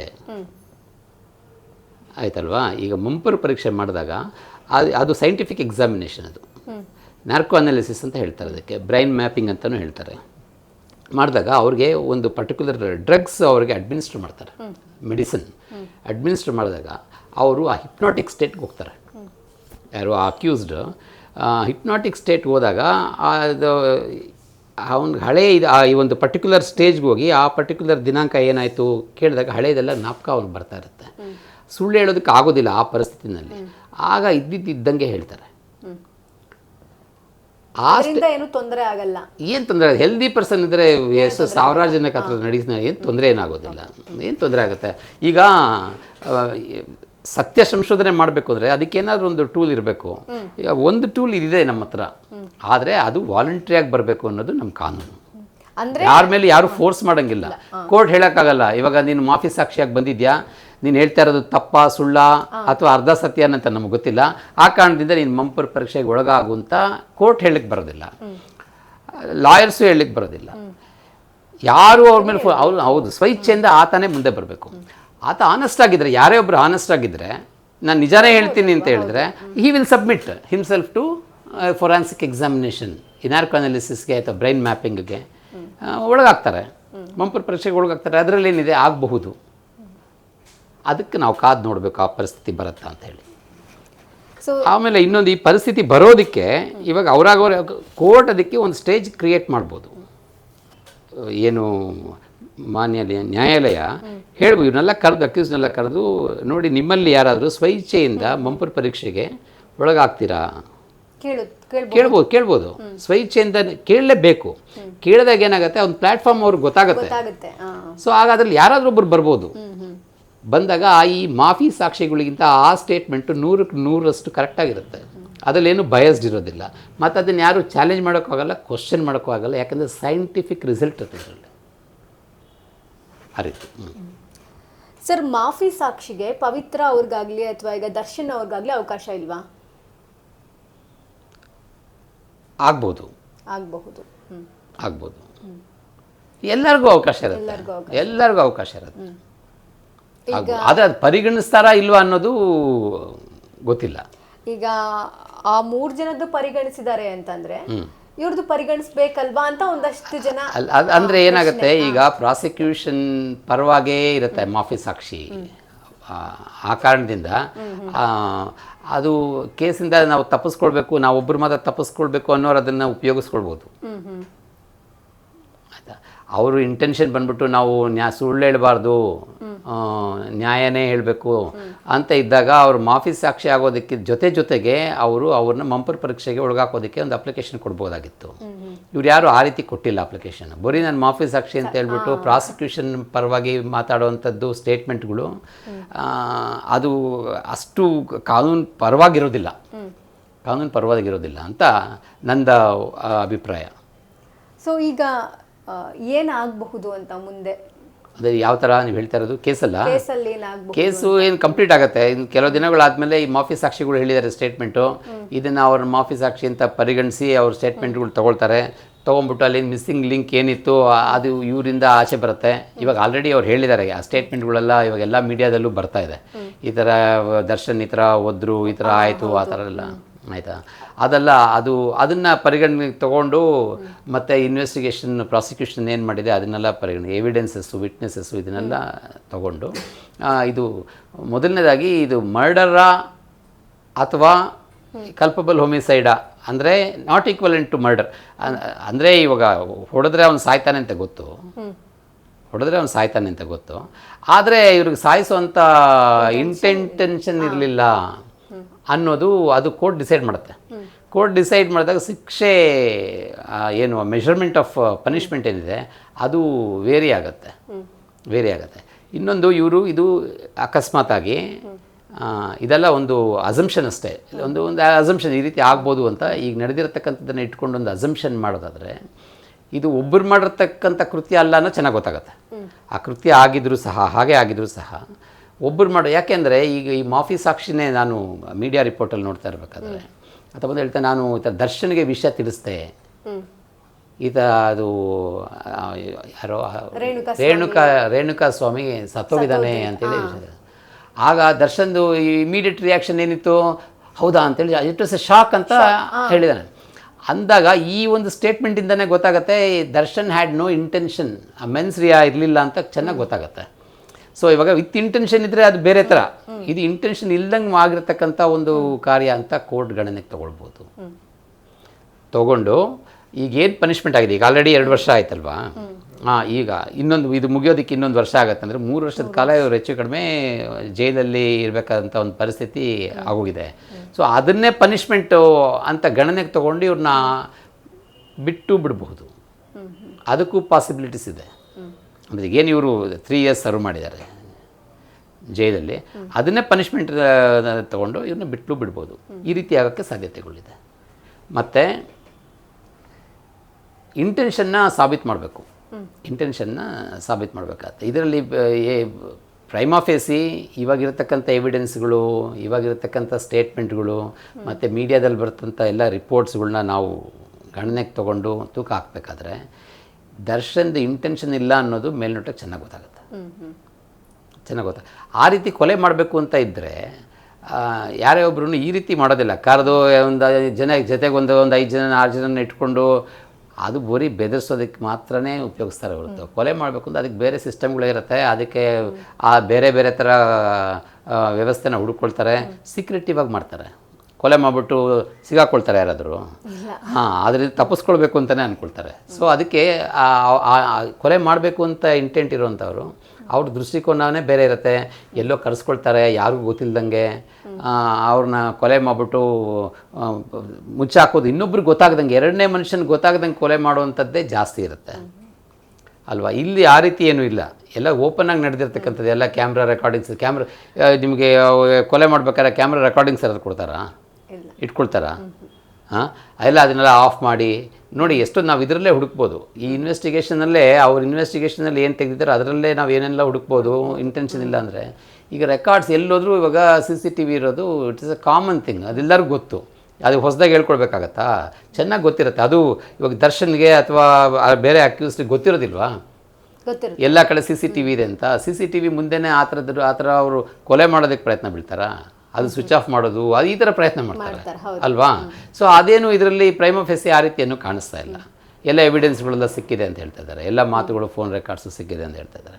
ಸೊ ಅಂಥ ಸಂದರ್ಭದಲ್ಲಿ ಮತ್ತು ಈ ಮಾಫಿ ಸಾಕ್ಷಿ ಒಬ್ಬ ಹೇಳ್ಬೇಕಾದ್ರೆ ಹೇಳ್ತಾನೆ, ನಾನು ಅವ್ರಿಗೆ ಈ ಥರ ಸತ್ತೋದ ಅಂತ ಹೇಳಿದಾಗ ಶಾಕ್ ಆಯಿತು ಅಂತ, ದರ್ಶನ್ಗೆ ಶಾಕ್ ಆಯಿತು ಅಂತ ಹೇಳಿದಾಗ that itself is sufficient. ದರ್ಶನ್ಗೆ ಆ ಇಂಟೆಂಟ್ ಇಲ್ಲ ಅನ್ನೋದು ಆ ಒಂದು ಸ್ಟೇಟ್ಮೆಂಟಿಂದನೇ ಚೆನ್ನಾಗಿ ಗೊತ್ತಾಗುತ್ತೆ. ಸೊ ಹೇಳಿ. ನೇರವಾಗಿ ದರ್ಶನ್ ಅವರಾಗ್ಲಿ ಅಥವಾ ಪವಿತ್ರ ಗೌಡ ಆಗಲಿ ಒಂದು ರೇಣುಕಾ ಸ್ವಾಮಿ ಅವ್ರನ್ನ ಕೊಲೆ ಮಾಡಿಲ್ಲ, ಆದರೂ ಕೂಡ ಅವರು A1 A2 ಆಗಿದ್ದಾರೆ. ಸೊ ಈ ಡೇಸ್ನಲ್ಲಿ ಅದು ಯಾರು ಮಾಫಿ ಸಾಕ್ಷಿ ಅಂತ ಬಂದರೆ, ಪ್ರದೂಷ್ ಅವರೇ ಹೇಳಿರೋ ಪ್ರಕಾರ, ಅವರ ಸ್ಟೇಟ್ಮೆಂಟ್ ಪ್ರಕಾರ ದರ್ಶನ್ಗೆ ಕೇಳಿದಾಗ ಶಾಕ್ ಆಗಿತ್ತು ಅನ್ನೋ ರೀತಿನ ಸ್ಟೇಟ್ಮೆಂಟ್ ಕೊಟ್ಟಿದ್ದಾರೆ. ಸೊ ಇಲ್ಲಿ ಸಾರ್ವಜನಿಕ ವಲಯದಲ್ಲಿ ಚರ್ಚೆ ಆಗ್ತಿರೋ ವಿಷಯ ಏನಪ್ಪಾ ಅಂದ್ರೆ, ಇಷ್ಟು ದಿನಗಳ ಕಾಲ ಸುಮ್ಮನಿದ್ದಂತಹ ಈ ಪ್ರದೂಷು ಇವಾಗ ಯಾಕೆ ಬರಬೇಕಿತ್ತು, ಇವಾಗ ಯಾಕೆ ಹೇಳಬೇಕಿತ್ತು, ಮನವರಿಕೆ ಈಗ ಆಗಬೇಕಿತ್ತ, 2 ವರ್ಷ ಆದಮೇಲೆ ಮನವರಿಕೆ ಆಗಬೇಕಿತ್ತ, ಈ ರೀತಿಯಾಗಿ ಒಂದಷ್ಟು ಪ್ರಶ್ನೆ. ಅಂದರೆ ಇದರಲ್ಲಿ ಏನಾಗಿರುತ್ತೆ, ಒಂದು ಬೇಸ್ಡ್ ಆನ್ ಲೀಗಲ್ ಅವ್ರ ಕೌನ್ಸಿಲ್ಸ್ ಯಾರಿರ್ತಾರೆ ಅವರು ರೆಕಮೆಂಡ್ ಮಾಡಿರ್ಬೋದು, ಇಲ್ಲ ಈತನ ಮನಸ್ಸಿಗೆ ಬಂದಿರ್ಬೋದು ನಾವೆಲ್ಲರೂ ಸಿಗಾಕೊಂಡ್ಬಿಡ್ತೀವಿ, ಎಲ್ಲರಿಗೂ ಶಿಕ್ಷೆ ಆಗುತ್ತೆ ಅಂತ. ಈಗ ಜನಗಳು ಮಾತಾಡ್ಕೊಳ್ತಾ ಇರ್ತಾರೆ, ಅವ್ರು ಒಳಗಡೆ ಎಲ್ಲರೂ ಮಾತಾಡ್ತಾ ಇರ್ತಾರೆ, ಆಯಿತು ಮರ್ಡರ್ ಕೇಸ್ ನಿನಗೆ ಆಯಿತು, ನಿನಗೆ ಹ್ಯಾಂಗ್ ಮಾಡಿಬಿಡ್ತಾರೆ, ಮತ್ತು ಲೈಫ್ ಟೈಮ್ ಹೊರಟು ಹೋಗ್ತೀಯಾ ಅಂತ ಹೇಳ್ತಾ ಇರ್ತಾರೆ. ಸೊ ಮನೆಯವರು ಬಂದು ಅವ್ರನ್ನ ಯಾವ್ದಾದ್ರು ಭೇಟಿಯಾಗಿ ಬರ್ತಾರೆ, ಬಂದಾಗನೂ ಅವ್ರು ಹೇಳ್ತಾ ಇರ್ತಾರೆ, ಇರೋ ಇದ್ದಂಗೆ ಹೇಳ್ಬಿಡು, ಅಥವಾ ಹೆಂಗಾದ್ರೂ ಮಾಡಿದ್ದನ್ನು ತಪ್ಪಿಸ್ಕೊಂಬರೋದಕ್ಕೆ ನಿನಗೆ ಬೇಕಾಗಿರೋ ಥರ ಹೇಳು, ಈ ರೀತಿ ಇನ್ಫ್ಲೂಯೆನ್ಸ್ಗಳು ಇರುತ್ತೆ. ಸೊ ಅದರಿಂದ ಅವ್ರು ಬಂದು ನಾನು ಇದನ್ನು ತಪ್ಪಿಸ್ಕೊಳ್ಬೋದು ಅಂತ ಒಂದು ಮನಸ್ಸಿಗೆ ಬಂದಮೇಲೆ, ಮತ್ತು ಪ್ರಾಸಿಕ್ಯೂಷನ್ ಹತ್ರ ಮಾತಾಡ್ಬೇಕಾದ್ರೆ ನೀನು ಈ ಥರ ಹೇಳಿದರೆ ಆಗತ್ತೆ ನಿನಗೆ ಅಂತ ಹೇಳಿರ್ಬೋದು, ನಮ್ಗೆ ಗೊತ್ತಿಲ್ಲದೆ ಇರೋಂಥ ವಿಷಯಗಳವಲ್ಲ. ಇಂಥ ಒಂದು ಸಂದರ್ಭದಲ್ಲಿ ಅವರು ಮಾಫಿ ಸಾಕ್ಷಿಯಾಗಿ ಬಂದು ಶಿಕ್ಷೆನ ತಪ್ಪಿಸ್ಕೊಳ್ಳೋದಕ್ಕೋಸ್ಕರ ಬರೋದಷ್ಟೇ. ಅವರು ಶಿಕ್ಷೆಯಿಂದ ಅವ್ರಿಗಾಗತಕ್ಕಂಥ ಶಿಕ್ಷೆಯಿಂದ ತಪ್ಪಿಸ್ಕೊಳ್ಳೋದಕ್ಕೋಸ್ಕರನೇ ಬರ್ತಾರೆ ಹೊರತು ನಿಜವಾದಂಥ ಅಪರಾಧಿಗಳನ್ನ ಹಿಡ್ಕೊಳ್ಳೋದು, ಅವ್ರಿಗೆ ಸಿಗಿಸ್ಬೇಕು, ಕಾನೂನು ಪ್ರಕಾರ ಅವ್ರಿಗೆ ಆಗಬೇಕು ಅಂತ ಅವ್ರು ಬರೋದಿಲ್ಲ. ಏನಕ್ಕೆ ಅವ್ರು ಬರೋದೇ ಮಾಫಿ ನಾನು ಬಿಟ್ಬಿಡಿ ಅಂತ ತಾನೇ ಬರ್ತಾ ಇದ್ದಾರೆ. ಸೊ ಆ ಕಾರಣ ಹೇಳಿ. ಈ ಒಂದು ವಿಚಾರದಲ್ಲಿ ದರ್ಶನ್ ಅವ್ರನ್ನ ಪಾರು ಮಾಡಲಿಕ್ಕೆ ವಕೀಲರ ಮುಂದೆ ಇರುವಂತಹ ದಾರಿ ಯಾವುದು, ಕಾನೂನು ಹೋರಾಟ ಹೇಗಿರುತ್ತೆ ಅಂತ? ಅದೇ ಈಗ ನೋಡಿ, ಮೊದಲನೇದಾಗಿ ಈ ಮಾಫಿ ಸಾಕ್ಷಿಗಳನ್ನ ಕ್ರಾಸ್ ಮಾಡಬೇಕಾಗತ್ತೆ ಅವರು. ಮತ್ತು ಇವಾಗ ಅವ್ರಿಗೇನು ಆಪರ್ಚುನಿಟಿ ಕೊಟ್ಟಿದ್ದಾರೆ, ನೀವು ಬೇಕಾದರೆ ಹೈಕೋರ್ಟ್ಗೆ ಹೋಗ್ಬೋದು ಅಂತ ಹೇಳಿದ್ದಾರೆ ಅಂತ ಅನಿಸುತ್ತೆ. ಹೋಗ್ಬಿಟ್ಟು ಅದನ್ನು ಅಪ್ಲಿಕೇಶನ್ನ ಈ ಸ್ಟೇಜಲ್ಲಿ ನೀವು ತೊಗೊಳ್ಬಾರ್ದು, ತೊಗೊಂಡ್ರೆ ಅಷ್ಟು ಸಮಂಜಸ ಆಗೋದಿಲ್ಲ ಅದು. ಯಾಕೆಂದರೆ ಅವ್ರು ಕೊಟ್ಟಿರೋ ಸ್ಟೇಟ್ಮೆಂಟ್ಸ್ಗೂ ಈಗಲೂ ತುಂಬಾ ವ್ಯತ್ಯಾಸ ಇದೆ. ಮತ್ತು ಟೈಮ್ ತೊಗೊಂಡ್ರೆ ಇವಾಗ ಇನ್ನೊಂದು 6 ತಿಂಗಳಲ್ಲಿ ಕೇಸ್ ಮುಗಿಯುತ್ತೆ ಅನ್ನೋ ಸಮಯದಲ್ಲಿ ಬಂದು ಅವ್ರು ಮಾಫಿ ಸಾಕ್ಷಿ ಕೊಡ್ತಾ ಇದ್ದಾರೆ. ಇದರಿಂದ ದುರುದ್ದೇಶ ಇದೆ ಅನ್ನೋದನ್ನು ಅವ್ರು ಪ್ರೂವ್ ಮಾಡಬೇಕಾಗತ್ತೆ. ಪ್ರೂವ್ ಮಾಡಿದ್ರೆ ಈ ಮಾಫಿ ಸಾಕ್ಷಿ ಹೋಗುತ್ತೆ. ಮಾಫಿ ಸಾಕ್ಷಿ ಹೌದು ಪ್ರೂವ್ ಮಾಡಿದ್ರೆ ಮಾಫಿ ಸಾಕ್ಷಿ ತಗೊಳ್ಳೋದೇ ಇಲ್ಲ. ಲೈಕ್ ಇವಾಗ ಈ ಮಾಫಿ ಸಾಕ್ಷಿನೇ ಏನಾದರೂ ಸತ್ಯ ಅಥವಾ ಸುಳ್ಳನ್ನ ಮರೆಮಾಚಲಿಕ್ಕೆ ಬಂದಿದೆ ಅಂತ ಕೋರ್ಟಿಗೆ ಗೊತ್ತಾದಾಗ ಮುಂದೆ ಹೇಗಿರುತ್ತೆ? ಮುಂದೆ ಸತ್ಯನ ಪ್ರೂವ್ ಮಾಡಕ್ಕೆ ಬಂದಿದೆ ಅಂತ ಹೇಳಿದ್ರೆ ಮಾಫಿ ಸಾಕ್ಷಿನ ಅಂಗೀಕಾರ ಮಾಡ್ತಾರೆ. ಅಕಸ್ಮಾತಾಗಿ ಅವರು ಸುಳ್ಳು ಹೇಳ್ತಾ ಇದ್ದಾರೆ, ಬರೀ ಅವ್ರು ತಪ್ಪಿಸ್ಕೊಳ್ಳೋದಕ್ಕೋಸ್ಕರ ಇದನ್ನು ಮಾಡ್ತಾ ಇದ್ದಾರೆ ಅಂತ ಗೊತ್ತಾಯ್ತು ಅಂದರೆ ಡಬಲ್ ಪನಿಷ್ಮೆಂಟ್ ಆಗುತ್ತೆ. ಅದ್ರ ಜೊತೆಗೆ ಇವಾಗ ಮಾಡಿರೋ ಕೃತ್ಯದ ಜೊತೆಗೆ ಈ ಪನಿಷ್ಮೆಂಟ್ ಸಪ್ರೇಟ್ ಆಗುತ್ತೆ, ಮಲ್ಟಿಪ್ಲೈಯರ್ ಪನಿಷ್ಮೆಂಟ್ ಸಿಗುತ್ತೆ ಇವ್ರುಗಳಿಗೆ. ಅದನ್ನು ಅವ್ರ ಗಮನದಲ್ಲಿ ಇಟ್ಕೊಳ್ಬೇಕು. ಇದೆಲ್ಲ ಪ್ರಾಬ್ಲಮ್ ಸಾಲ್ವ್ ಮಾಡಬೇಕು ಅಂದರೆ ನಾನು ಹೇಳ್ತಾ ಇದ್ದೀನಿಲ್ಲ, ಮತ್ತೆ ರಿಪೀಟ್ ಮಾಡ್ತಾ ಇದ್ದೀನಿ, ಮಂಪರ್ ಪರೀಕ್ಷೆ. ಆದರೆ ಎಲ್ಲ ಕೇಸಲ್ಲಿರ್ತಕ್ಕಂಥ ಸತ್ಯಾಂಶಗಳೆಲ್ಲ ಆಚೆ ಬರುತ್ತೆ ಆ ರೀತಿ. ಅದು ಮತ್ತೆ ಯಾರಿಗೂ ಏನು ಸಂದೇಹ ಬರೋದಿಲ್ಲ. ಸರ್, ಸಾರ್ವಜನಿಕ ವಲಯದಲ್ಲಿ ಮತ್ತೊಂದು ಪ್ರಶ್ನೆ ಚರ್ಚೆ ಆಗ್ತಿರುವಂಥದ್ದು ವಿನಯ್ ಕುಲಕರ್ಣಿ ಅವರ ಕೇಸು ಹಾಗೆ ರೇಣುಕಾ ಸ್ವಾಮಿ ಕೇಸು. ಸೊ ಏನು ಡಿಫ್ರೆನ್ಸ್ ಇದೆ ಸರ್ 2 ಕೇಸ್ನಲ್ಲೂ? 2 ಕೇಸಲ್ಲೂ ಮೇಲ್ನೋಟಕ್ಕೆ ಅದು ಮರ್ಡರೇ, ಆದರೆ ಇಲ್ಲಾಗಿರ್ತಕ್ಕಂಥ ಮರ್ಡರ್ ಬೇರೆ. ಇದು ಮರ್ಡರ್ ಅಂತ ಏನಿದೆ, ಇದು ಕಲ್ಪಬಲ್ ಹೊಮಿಸೈಡ್. ಅಂದರೆ ಕೊಲೆ ಮಾಡಬೇಕು ಅಂತ ಉದ್ದೇಶ ಇದ್ದಂಗೆ ಪ್ರೈಮಾ ಫೇಸಿ ನನಗೆ ಕಾಣಿಸ್ತಾ ಇಲ್ಲ. ನಾನು ನೋಡಿರತಕ್ಕಂಥ ಕಾನೂನು ಪ್ರಕಾರ ನೋಡಿದಾಗ, ನನ್ನ ಕಾನೂನಿನ ದೃಷ್ಟಿನಲ್ಲಿ, ನಾಟ್ ಕೋರ್ಟ್, ನನ್ನ ಕಾನೂನಿನ ದೃಷ್ಟಿನಲ್ಲಿ ಪ್ರೈಮಾ ಫೇಸಿ ಇದು ಮರ್ಡರ್ ಅಂತ ಅನಿಸ್ತಾ ಇಲ್ಲ ನನಗೆ. ಯಾಕೆಂದರೆ ಅಲ್ಲಿ ಇರ್ತಕ್ಕಂಥ ಎವಿಡೆನ್ಸ್ಗಳಾಗಲಿ, ನಾನು ಮತ್ತೆ ಹೇಳ್ತೇನೆ, CCTV ದೃಶ್ಯಗಳಾಗಲಿ, ಯಾರೇ ಒಬ್ಬ ಕೊಲೆ ಮಾಡಬೇಕು ಅಂದ್ರೂ ಫಸ್ಟ್ ಏನು ಮಾಡ್ತಾನೆ, ಏನು ಪ್ರೂಫ್ ಸಿಕ್ದಂಗೆ ನೋಡ್ತಾನೆ. ಇವಾಗ ಒಬ್ಬ ಕಳ್ಳ ಹೋಗಿ ಒಂದು ಜ್ಯುವೆಲ್ರಿ ಶಾಪಲ್ಲಿ ಕಳ್ತನ ಮಾಡಬೇಕು ಅಂದಾಗ ಏನು ಮಾಡೋದು, ಫಸ್ಟ್ ಕ್ಯಾಮ್ರಾಗಳನ್ನ ಸ್ವಿಚ್ ಆಫ್ ಮಾಡ್ತಾನೆ, ಮತ್ತು ಯಾರಿದ್ದಾರೆ, ಯಾರ ಜೊತೆಲಿದ್ದಾರೆ, ಏನು ಮಾಡ್ತಾ ಇದ್ದಾರೆ ನೋಡಿ ತಿಳ್ಕೊಳ್ತಾನೆ. ಆ ರೀತಿ ಮಾಡ್ತಾನೆ. ಒಂದು ಕಳ್ತನಕ್ಕೆ ಆ ರೀತಿ ಮಾಡಬೇಕಾದ್ರೆ ಮರ್ಡರ್ ಮಾಡೋರು ಎಷ್ಟು ಹುಷಾರಾಗಿ ಮಾಡ್ತಾರೆ, ಇದು ಆ ರೀತಿ ಆಗಿಲ್ಲ. ಸೊ ಪ್ರೈಮಾ ಫೇಸಿ ಇದು ಮರ್ಡರ್ ಅಲ್ಲ ಇದು. ಆದರೆ ಹೊಡೆದ್ರೆ ಸಾಯ್ತಾನೆ ಅಂತ ಗೊತ್ತಿದ್ದು ಮಾಡಿದ್ದಾರೆ ಅನ್ನೋದ್ರ ಕೆಳಗಡೆ ಇದು ಬರುತ್ತೆ. ಅಂದರೆ ಇವಾಗ ನಾವು ಅದು ರೋಡ್ ರೇಜ್ ಆಗಿರ್ಬೋದು. ರೋಡ್ ರೇಜ್ ಇವಾಗ ಹೋಗ್ತಾ ಇರ್ತಾರೆ, ರೋಡಲ್ಲಿ ಆಕ್ಸಿಡೆಂಟ್ ಆಗುತ್ತೆ.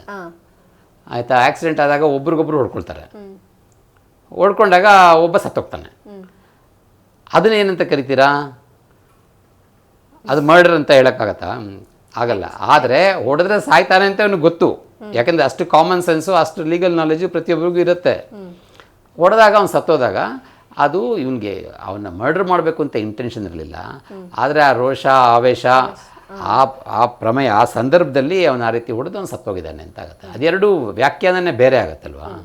ಈಗ intent to murder is different, ಅಕಸ್ಮಾತ್ ಆಗತಕ್ಕಂಥ ಕೊಲೆ ಬೇರೆ. ಇವಾಗ ಗಂಡ ಹೆಂಡತಿ ಜಗಳ ಆಡ್ತಾ ಇರ್ತಾರೆ, ಮಾಮೂಲಾಗಿ ಜಗಳ ಆಡ್ತಾ ಇರ್ತಾರೆ.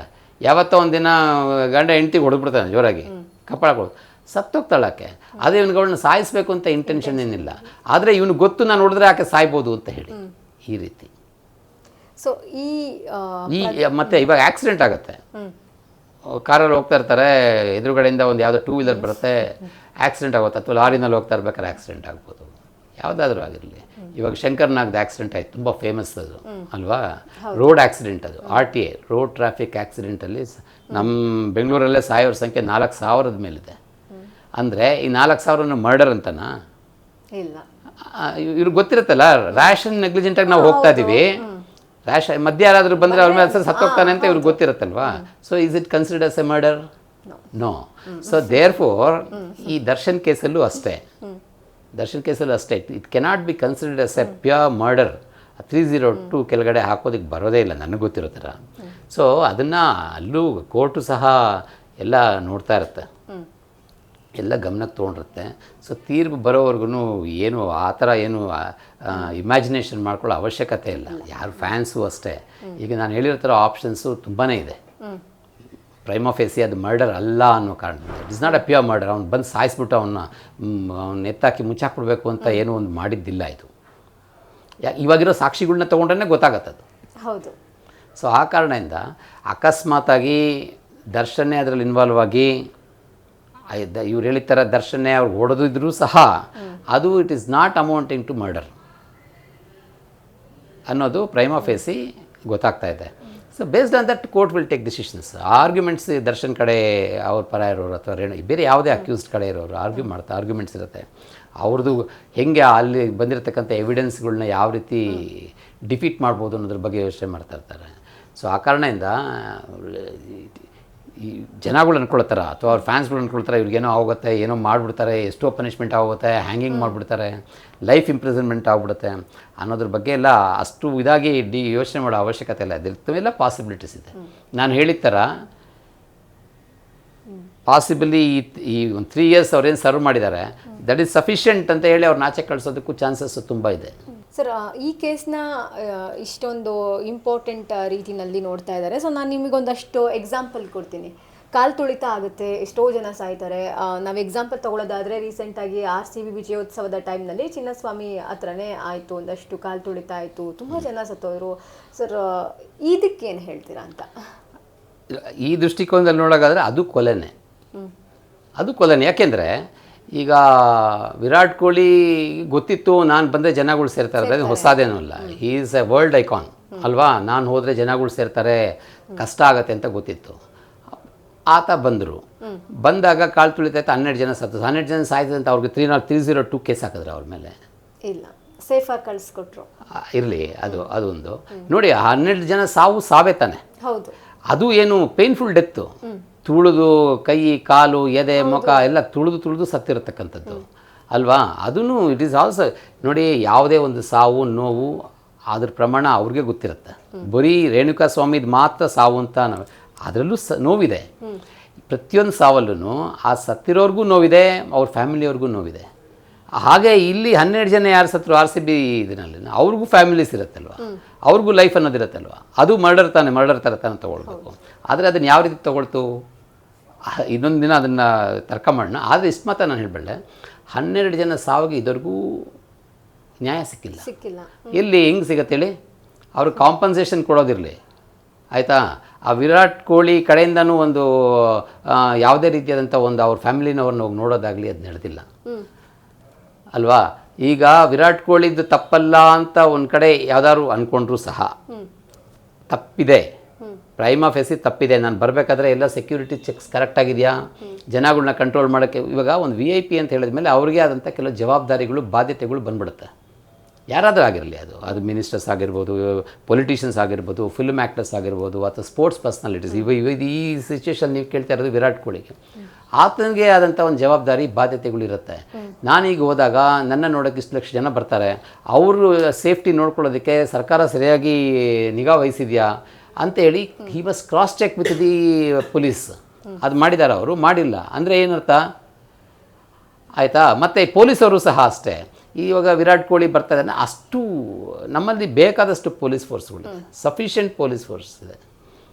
ಸೊ ಆ ಪೊಲೀಸ್ ಫೋರ್ಸ್ನ ಸುಮ್ಮನೆ ಕೂತ್ಕೊಂಡು ಟೈಮ್ ಕಳೆಯುವಂಥ ಪೊಲೀಸ್ ಫೋರ್ಸ್ ಅಂದರೆ ರ್ಯಾಪಿಡ್ ಆ್ಯಕ್ಷನ್ ಫೋರ್ಸ್ ಆಗಿರ್ಬೋದು ಅಂತ ಅವ್ರು ಸುಮಾರು ಜನ ಇದ್ದಾರೆ. ಅವ್ರು ಇಂಥ ಕಾರ್ಯಗಳಕ್ಕೋಸ್ಕರನೇ ಸೆಕ್ಯೂರಿಟಿ ಕೊಡೋಕ್ಕೋಸ್ಕರ ಇರೋರು. ಅಂಥ ರೆಜಿಮೆಂಟ್ಸ್ನ ತೆಗೆದು ಡೆಪ್ಲಾಯ್ ಮಾಡ್ಬೋದಾಗಿತ್ತು. ಮಾಡಿದರೆ 12 ಕೊಲೆಗಳು ಏನು ನಡೆದಿದೆ, ಕೊಲೆಗಳು ಅಂದರೆ ಕಲ್ಪಬಲ್ ಹೋಮಿಸೈಡ್ ಅಂತ ಇಟ್ಕೊಳ್ಳೋಣ, ಆ 12 ಸಾವುಗಳು ಆಗ್ತಾ ಇರಲಿಲ್ಲ. ಸೊ ಈಗ ಇದರಲ್ಲಿ ದರ್ಶನ್ನು ಅಥವಾ ಬೇರೆ ಯಾರಾದರೂ ಅಕ್ಯೂಸ್ನ ಅಥವಾ ಏನಾದರೂ ಹೆಂಗೆ ಫಿಕ್ಸ್ ಮಾಡ್ತಾರೋ ಅದರಲ್ಲೂ ಸಹ ಅದೇ ರೀತಿ ಫಿಕ್ಸ್ ಮಾಡಬೇಕಾಯ್ತು. Both are equivalent in nature. ಈ ರೀತಿ ಸುಮಾರು ನಡೀತಾ ಇರುತ್ತೆ. ಇವಾಗ ವಿಜಯ್ದು ನಡೀತು, ಕಾಲು ತುಳಿತ ನಡೀತು, ಆ ಥರ. ಮತ್ತು ಕೆಲವರು ಆಕ್ಸಿಡೆಂಟ್ಗಳು ನಡೆಯುತ್ತೆ. ಕೆಲವರು ಏನು ಮಾಡ್ತಾರೆ, ಕುಡಿದ್ಬಿಟ್ಟು ಆಕ್ಸಿಡೆಂಟ್ ಮಾಡ್ತಾರೆ. That is also equivalent to ಮರ್ಡರೇ ಅಲ್ವಾ. ಬರೀ ರ್ಯಾಶ್ ಆ್ಯಂಡ್ ನೆಗ್ಲಿಜೆಂಟ್ ಅಲ್ಲ, he is also drunk. Drugs ಇದರಲ್ಲಿರ್ತಾನೆ, ಕುಡಿದ್ಬಿಟ್ಟು ಆಕ್ಸಿಡೆಂಟ್ ಮಾಡ್ತಾನೆ, ಎಷ್ಟೋ ಜನ ಸಾಯ್ತಾರೆ. ಸೊ ಆ ಕಾರಣದಿಂದ ನಾವು ಕೇಸ್ನ ನೋಡೋದಕ್ಕೆ ಇದನ್ನು ಮರ್ಡರ್ ಅಂತ ಹೇಳಿ ಏನಾಗಿದೆ, ಎಲ್ಲ ಮೀಡಿಯಾದಲ್ಲೂ ಎಲ್ಲ ಕಡೆನೂ ಬಂದ್ಬಿಟ್ಟಿದೆ. ಅವ್ರು ಫಿಕ್ಸ್ ಮಾಡಿರೋ ಕೇಸ್ 302 ಏನು ಹಾಕಿದಾರಲ್ಲ ಆ section, that is for murder. ಆದರೆ ಕೋರ್ಟ್ ನೋಡುತ್ತೆ, ಕೋರ್ಟ್ ಇದೆಲ್ಲದನ್ನು ಗಣನೆಗೆ ತೊಗೊಂಡು ಒಂದು ತೀರ್ಪು ಬರುತ್ತೆ. ಆ ತೀರ್ಪು ವೆಯ್ಟ್ ಮಾಡೋಣ. ಇನ್ ಕೇಸ್ ಏನಾದರೂ ಕೋರ್ಟ್ ಈ ಮಾಫಿ ಸಾಕ್ಷಿಗಳನ್ನು ರಿಜೆಕ್ಟ್ ಮಾಡ್ತು, ನೆಕ್ಸ್ಟ್ ಏನಾಗ್ಬೋದು? ಅಷ್ಟೇ ದೇ ಬಿಕಮ್ ಪ್ಯೂರ್ ಅಕ್ಯೂಸ್ಡ್. ಮತ್ತೆ ಅಕ್ಯೂಸ್ಡ್ ಇದರಲ್ಲಿ ಹೋಗಿ ಕೂತ್ಕೋತಾರೆ ಅವರು. ಮತ್ತು ಇದು ಟ್ರಯಲ್ ಕಂಪ್ಲೀಟ್ ಆಗುತ್ತೆ, ವಿತೌಟ್ ದೆಮ್ ಕಂಪ್ಲೀಟ್ ಆಗುತ್ತೆ. ಈಗ ಒಂದು ಏನು ತಿಳ್ಕೊಳ್ಬೇಕು ಅಂದರೆ, ಮಾಫಿ ಸಾಕ್ಷಿ ಇದ್ದರೂ ಇಲ್ದಂಗಿದ್ರೂ ಕೇಸ್ ಮುಂದುವರಿಯುತ್ತೆ. ಮಂಪುರ ಪರೀಕ್ಷೆ ಆದರೂ ಆಗದಂಗಿದ್ರೂ ಕೇಸ್ ಮುಂದುವರಿಯುತ್ತೆ. ಅದು ಆದರೆ ಏನಾಗುತ್ತೆ, ಇಂಥ ಸಮಯದಲ್ಲಿ ಕರೆಕ್ಟಾಗಿರ್ತಕ್ಕಂಥ ಮಾಫಿ ಸಾಕ್ಷಿ ಬಂದವ್ರು ಸತ್ಯಾಂಶ ಹೇಳಿದಾಗ ಅದು ಕೇಸಿಗೆ ಸಹಾಯ ಮಾಡುತ್ತೆ. ಇಲ್ಲ ಇವರು ಅರ್ಧ ಸತ್ಯ ಹೇಳಿದ್ರೆ ಅದು ಕೇಸ್ನ ಡ್ಯಾಮೇಜ್ ಮಾಡುತ್ತೆ. ಅದು ನಮ್ಮ ಕಾನೂನಿರ್ತಕ್ಕಂಥ ಒಂದು ತೊಡಕು ಅಂತ ಹೇಳ್ಬೋದು. ಇಟ್ ಈಸ್ ಒಂಥರ ಹರ್ಡಲ್, ಸುಗಮವಾಗಿ ಹೋಗೋದನ್ನು ಹರ್ಡಲ್ ಮಾಡಿ ಇಟ್ಬಿಟ್ಟು ಅದು ಕೇಸ್ ಡೈರೆಕ್ಷನ್ನೇ ಚೇಂಜ್ ಮಾಡಿಬಿಡುತ್ತೆ. ಸೊ ಆ ಕಾರಣದಿಂದ ಅವರು ಮಾಫಿ ಸಾಕ್ಷಿ ಬೇಡ, ಅಥವಾ ಮಾಫಿ ಸಾಕ್ಷಿಗಳು ಬಂದು ಈ ಮಂಪುರ ಪರೀಕ್ಷೆಗೆ ಒಳಗಾದಾಗ ಪೂರ್ತಿ ಆಚೆ ಬಂದುಬಿಡುತ್ತೆ, ಎಲ್ಲ ಸತ್ಯಾಂಶಗಳು ಆಚೆ ಬರುತ್ತೆ. ಸೊ ಆ ಕಾರಣದಿಂದ ಇದೊಂದು ಕ್ರಿಟಿಕಲ್ ಸ್ಟೇಜ್. ರಿಜೆಕ್ಟ್ ಮಾಡ್ತು ಅಂದರೆ ಮತ್ತೆ ಯಥಾ ಪ್ರಕಾರ ಇವ್ರು ದೇ ಬಿಕಮ್ ಅಕ್ಯೂಸ್ಡ್, ನಾರ್ಮಲಾಗಿ ಕೇಸ್ ನಡ್ಕೊಂಡು ಹೋಗುತ್ತೆ. ಇರೋ ಎವಿಡೆನ್ಸಸ್ ಮೇಲೆ ಡಿಸೈಡ್ ಮಾಡ್ತಾರೆ. ಲೈಕ್ ಇದರಿಂದ ಏನಾದರೂ ಟ್ರಯಲ್ ಮತ್ತೆ ಮುಂದಕ್ಕೆ ಹೋಗುವಂತಹ ಚಾನ್ಸಸ್ ಏನಾದರೂ ಇದೆಯಾ? ಈಗ ಮಾಫಿ ಸಾಕ್ಷಿಗಳೇನು ಬಂದಿದ್ದಾರೆ ಅವ್ರ ಕಾರಣದಿಂದ ಮುಂದೆ ಹೋಗ್ಬೋದು.